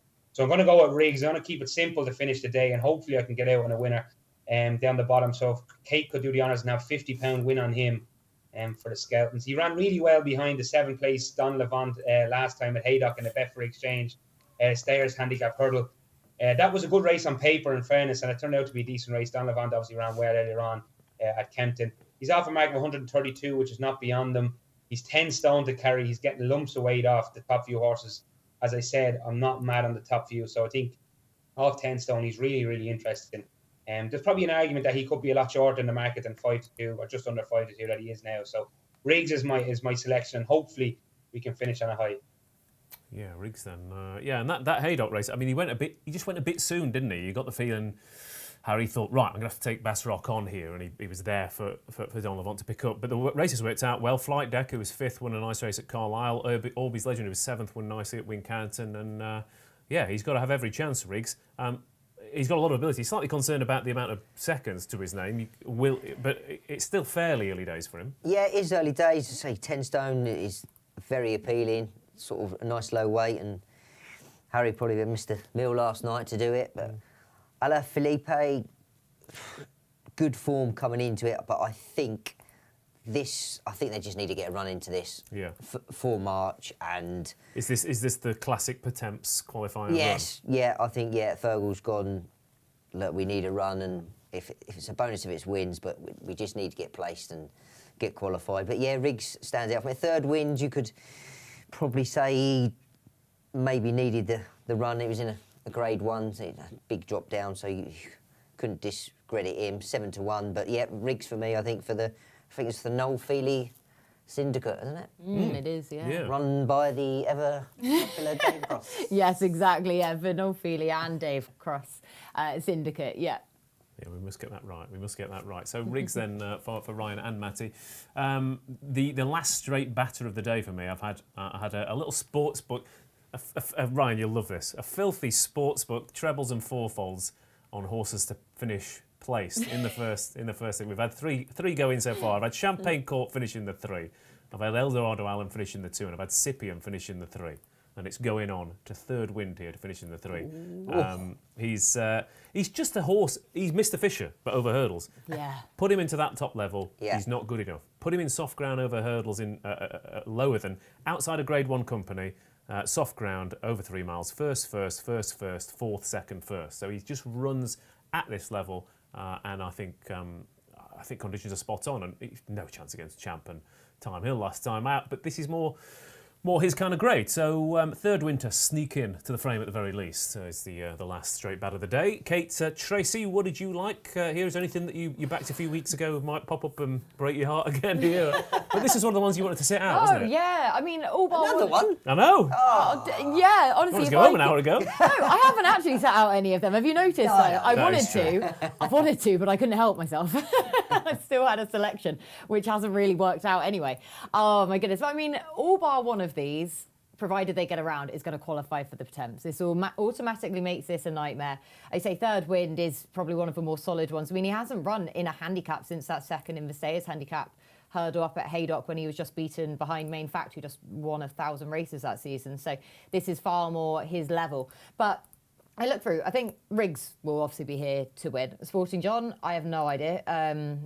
Alaphilippe, I do think will be gunning for the win here. The Jam Man, I wouldn't bother. And Cider Burley. I mean, it's just so confusing. I mean, I don't know why is Cider Burley here? Does he want to run again in the Stayers hurdle, or does he want to go back to? Does he want to run in the Pertemps off of 158? Because realistically, whatever happens here, the British handicap is not really going to put him down from 158. He's definitely not more than £2, no matter how badly he runs. I mean, last year the Boss's Oscar was top weight off of 151, who finished second. So off of 158, are you really going to run him in the Pertemps again? I mean, why not? Because he's. I mean, there's not many horses who are going to run in that Pertemps who could finish second in a Stayers. Yeah, but yeah, exactly. I mean, you've got to. If you, it's clearly. But would you not just run him in the Stayers hurdle? I just don't understand if he finished second in that last year. What's really going to be there to beat him this time around? Can you not imagine JP thinking, well, hang on a minute, I've got a Grade 1 horse in a handicap here. I'm going to get 6-1 in a handicap. Yeah. 7-1. Is that not the angle? Actually, yeah. But yeah, it's He just. seems like the man who We'll find out in a minute. Yeah. They're off and racing at Warwick then for the Pertemps Network qualifier here. Keeper Hill. The outside of the bunch, front runner. Right, Ryan, let's back it, shall we? Get on. Gone to the front. Front. He's already more than half the price. The BSP to 40. He's at a 17.5. Obviously, we've seen the connections win with 300-25 doing a similar thing earlier on. But I suppose it would be a surprise if Keeper Hill was able to stay there, given his recent form. Alaphilippe is racing wide. Paddy Brennan might think he's at Kempton. He's 5.3 in running Alaphilippe. Riggs is held up by Harry Skelton. That was kind of the small worry, in fairness, the fact that you knew he was going to be held up, and it's been hard to make ground up today at Warwick. Sporting John is travelling well in amongst horses, but very early days at the moment, and Keeper Hill, half in price, leads the field at the moment. Yeah. With anything, when I'm watching a race, if it's sort of 27, 28 miles an hour, you know you're going a steady gallop. He's not going mad here, is he? And surely you'll halve in price. This is I mean, I know I get stick for playing the straight bat, but back it at 20s, lay it at 10s, job done. Yeah. But in front is Keeper Hill, back in second Alaphilippe, third win, Cider Burley, the Jam Man going noticeably wider. Riggs held up last, which again so far hasn't been the angle at Warwick, and also Sporting John in there as well. So Keeper Hill has a nice angle. Adrian Heskin's already made all at Warwick, Kate. Is there anything else to note so far over the first 5 furlongs? No, that's very, very likeable if you sided with Keeper Hill. And Keeper Hill is obviously an 11-year-old, and he's one of an angle that's been favourable to side with in these Pertemps qualifiers this season. We've seen it with Kansas City Chief, and you've got an older horse that hasn't got one eye on its handicap mark for the final. It's happy to pick up a prize such as this. Keeper Hill may well be of that mould to be one of these that really actually is keen to win this, so really likeable from him. Alaphilippe would have been the one, as I was saying, I wanted to side with beforehand, didn't quite get around to that. So happy he's been ridden prominently here at least, and we do know he does have a good record fresh, so for all that, I hope he's not going to need this for this yard, and as I say, when he's gone well fresh in the past, hopefully that'll be the case again. How good has he been, Kansas City Chief, as well? Oh, what a legend he is, yeah. For Victoria Malzard, he's been amazing, and after, he gave poor Millie Wanacott that horrible fall at the festival before, but at least he sort of paid himself back then this season. Yeah, Kansas City Chief been mopping up 3-mile handicap hurdles as if they're not competitive. But Keeper's Hill in front, third win, Sporting John. Alaphilippe, Riggs to the Jam Man and Sire de Burley. So far, everything's hurdling fluently. But Keeper Hill, just steady away so far into the home straight over at Warwick. And a lovely jump there in front. Sporting John. Alaphilippe, a little bit fresh, Matty. Yeah, expected. First run of the season, so you'd expect him to be a little bit fresh. And at what if a horse is racing a little bit fresh, at what point do you start to get worried that he's not going to settle into it? How far, or can you just feel it? Yeah, it's more feel more than anything. He's taken a bit of a pull there, but he keeps dropping his head from time to time, and sort of on and off the bridle. If he was constantly on it and not dropping it, then you'd get more and more worried. But as you say, they're going to approach the hill in a minute, so it'd be a good chance to try and get a pull, just trying to get him back on his hocks a little bit. But listen, I think there's bigger days here ahead of him. I think they've just come here to get a run into him before March, to be honest. To get this freshness out of Yeah, him. I think so, yeah. Yeah. Keeper Hill then still in front with the JP Silk to Sporting John tracking them, who again, potentially, they could have 2 Grade 1 horses. So you have got 2 Grade 1 horses who go for Pertemps score. Sporting John, a Grade 1 winner over fences. Alaphilippe is wide, the Jam Man, Riggs, third win, still chipping away down the inside, and Sire de Burley just being niggled out the back, but they haven't got a mad gallop yet. Just looking at that price, waiting for Keeper Hill to hit 10, potentially. But he still had the race run to suit here. Ryan, anything happening? Yeah, Sporting John is catching the eye, travelling really well in about third place. He's travelling very strongly for Aidan Coleman. He's 15-8 favourite in running. Riggs isn't travelling the best, I suppose, at the back of the field. He's a little bit sketchy at his hurdles. He's out to 4-1 Riggs. He's a bit of a drifter. Alaphilippe is closing up now on the long-time leader, Keeper Hill. But Keeper Hill's price may well go back out to what it was. He's into 4-1 Alaphilippe. But at the moment, Sporting John heads to betting and running at 9-4. Okay, and hoping that third win just plugs on for that third place. Keeper Hill then in front, Sporting John, third win, Alaphilippe, Riggs, the Jam Man, and Sire de Burley. That's the order so far here. Keeper Hill, another lovely jump there. Asked for one and got it. Matty, anything to concern you? Alaphilippe still going pretty well. Sporting John into favourite on the exchange. Can you understand why? Yeah, you can see why. Aidan just sort of had a little look round there just to see how everyone else was going. So that. Well, he's gone 10. There we go. He could have gone in and out. That fills you with confidence.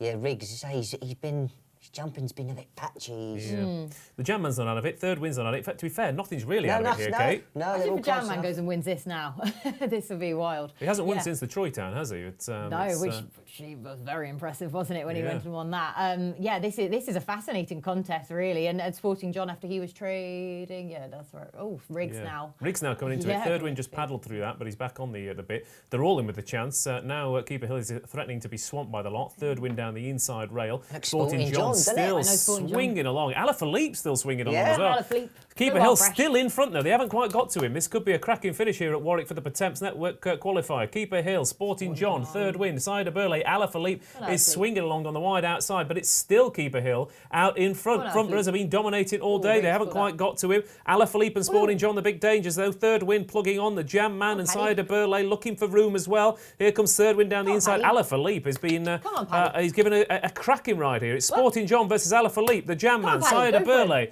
Here comes the Jam Man down the inside, but Sporting John, surely, he's absolutely coasted up. There you go, we invented a phrase there. Sporting John has dotted up, beat the Jam Man into second place, and has won very nicely indeed. Did the third win get third there? Third win was third. Third win finished third, yeah. That's it. That's the best result of the day for me. But Sporting John has won nicely there at Warwick. And, I mean, he was second favourite behind Envoy Allen once upon a time, wasn't he, Kate? We're seeing all sorts of horses bounce back. Caribbean Boys reached his potential this afternoon. Sporting John. Potemps saw, I mean, Stayers Hurdle by that. After his penultimate start, when he won that listed handicap hurdle at Cheltenham, everyone was saying, oh, this is going to be the new... When the Stayers Hurdle division was so open at that point in the season, and everyone's saying, oh, Sporting John is going to really set down his marker now for that. And then, of course, people were disappointed with him last time out, behind Kansas City Chief incidentally. But of course, the race didn't go his way at all. The pace held up in that, and he was obviously ridden towards the rear. So again, ridden in mid-division here, but keeping tabs then on the front end, and he just travelled through that so well. The class coming to the fore again in that race then. He took the winner a long way out. He did, didn't he? He really did. He traded quite well, short enough today. I'll have to go back and look here. But that was really likeable from him.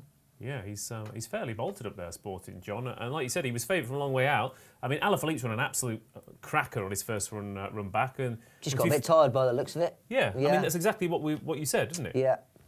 He's run to what you were expecting. If your connections, you're thrilled. You'd be absolutely delighted, Yeah. And just talk us through that race, Ryan, because like you said, it's about halfway round. You said Sporting John had gone favourite on the exchange, and no great surprise, really. Yeah, in-run and punter seemed to get it right. Seemed to have gotten it right a lot today. He was around 7-4 down the back straight. 2:02 Alaphilippe hit was his low, in running low and running. I'm sure, as you mentioned, Fergal O'Brien, they'd be delighted with that run first start of the season. Got a little bit tired late on. The Jam Man ran really well to finish second as well. But Sporting John had the race under control, you feel, from about 3 or 4 out, and won really well in the end. It'll be interesting now where they pitch him up at Cheltenham. We've gone 8-1 from 16-1 for the Potemps, which he's now qualified for, and he's 16-1 from 40-1 for the Stayers Hurdle. So they'll have a decision to make. That was off a mark of 151. And with the way the Stayers Hurdle division is shaping up, they may well want to fire another bullet at that with Champ and Sporting John. Because as you said, in the past over fences, he was a really talented horse. Kind of lost his way a little bit, but has really found form again this year over hurdles. And he's still only a 7-year-old as well. So they might end up taking a stab at the Stayers Hurdle come the festival, but he's 8-1 from 16-1 for the Potemps, and that leaves him favourite. Yeah, I mean, he's won at a 151. He's bolted up, Matty. So if he goes up to 160, that's what Florian Porter was rated when he went in last year. So surely they've got to go Stayers with him. Yeah, you've got to. I think. Yeah, definitely. He's looked to win. We just said it a long way out. I think that's made your mind up there. You've won that like that. You've got to go Stayers. Would he go to maybe taking a grader race on the way? Haydock, perhaps? Yeah. Would you want to be going from handicap to grade 1? I don't know. I think he goes well fresh, obviously. I think he goes straight Stayers. Yeah. I don't think you'll see him again. No, last year he went to Cheltenham off the back of his win at Sandown in the Silly Isles at the start of February. So will they go straight there? For the Stayers Hurdle, I don't actually think with the experience he then has, and with the Stayers Hurdle in the division that looks at the minute, I'd probably be tempted just to take him there fresh, to be honest. Yeah. Well, I mean, again, the national hunt season, all about Cheltenham, but we've genuinely got some real talking points this afternoon. Yeah. Some really interesting horses. And Alaphilippe for the Potemps, Matty? Could be interesting. Yeah, definitely. Nice qualifying. What is it? You have to finish in the first 6, is it? Yeah, first 6. Yeah. Did he manage to get 4th then? I think so. Yeah. I think third win just got again. Just get those singles. Keep knocking those singles out. Right? Did you collect? Did you? Oh, absolute. Absolute. Never in doubt. I feel a bit dirty claiming that bet, Ryan. Yeah, well, you've collected your few quid, Ross. You've collected a lot more money than I have today, so fair play. It was a good bet, and it just goes to show punters out there's a lot of different ways you can try and make a few quid. And obviously, you're did any of them horses that you back to place? I don't think any of them won, did they? No, Champagne Court, Eldorado Allen, Scipion, and Third Wind. So you don't have to back winners to make money. That's the motto of the game. That's generally the decision I made a few years ago. I was like, you need to choose. Do you want to back winners or do you want to make a profit? Because they're not necessarily the same exclusive. So and as we said before, money goes to money. Yes, filth goes to filth. Now,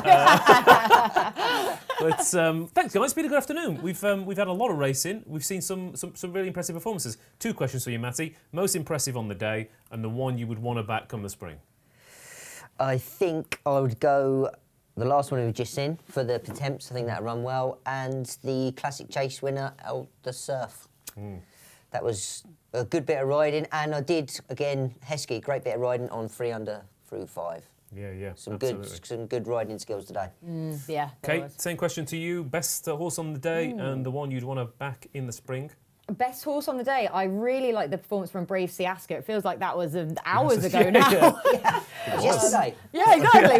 When did that happen? Lovely ride by Charlie Deutsch. I just loved that performance. If he goes to the Grand Annual, then that was really, really likeable. And one then to back for, goodness me, one to back for the spring. I'll go for Mr. Fisher in the Ascot Chase.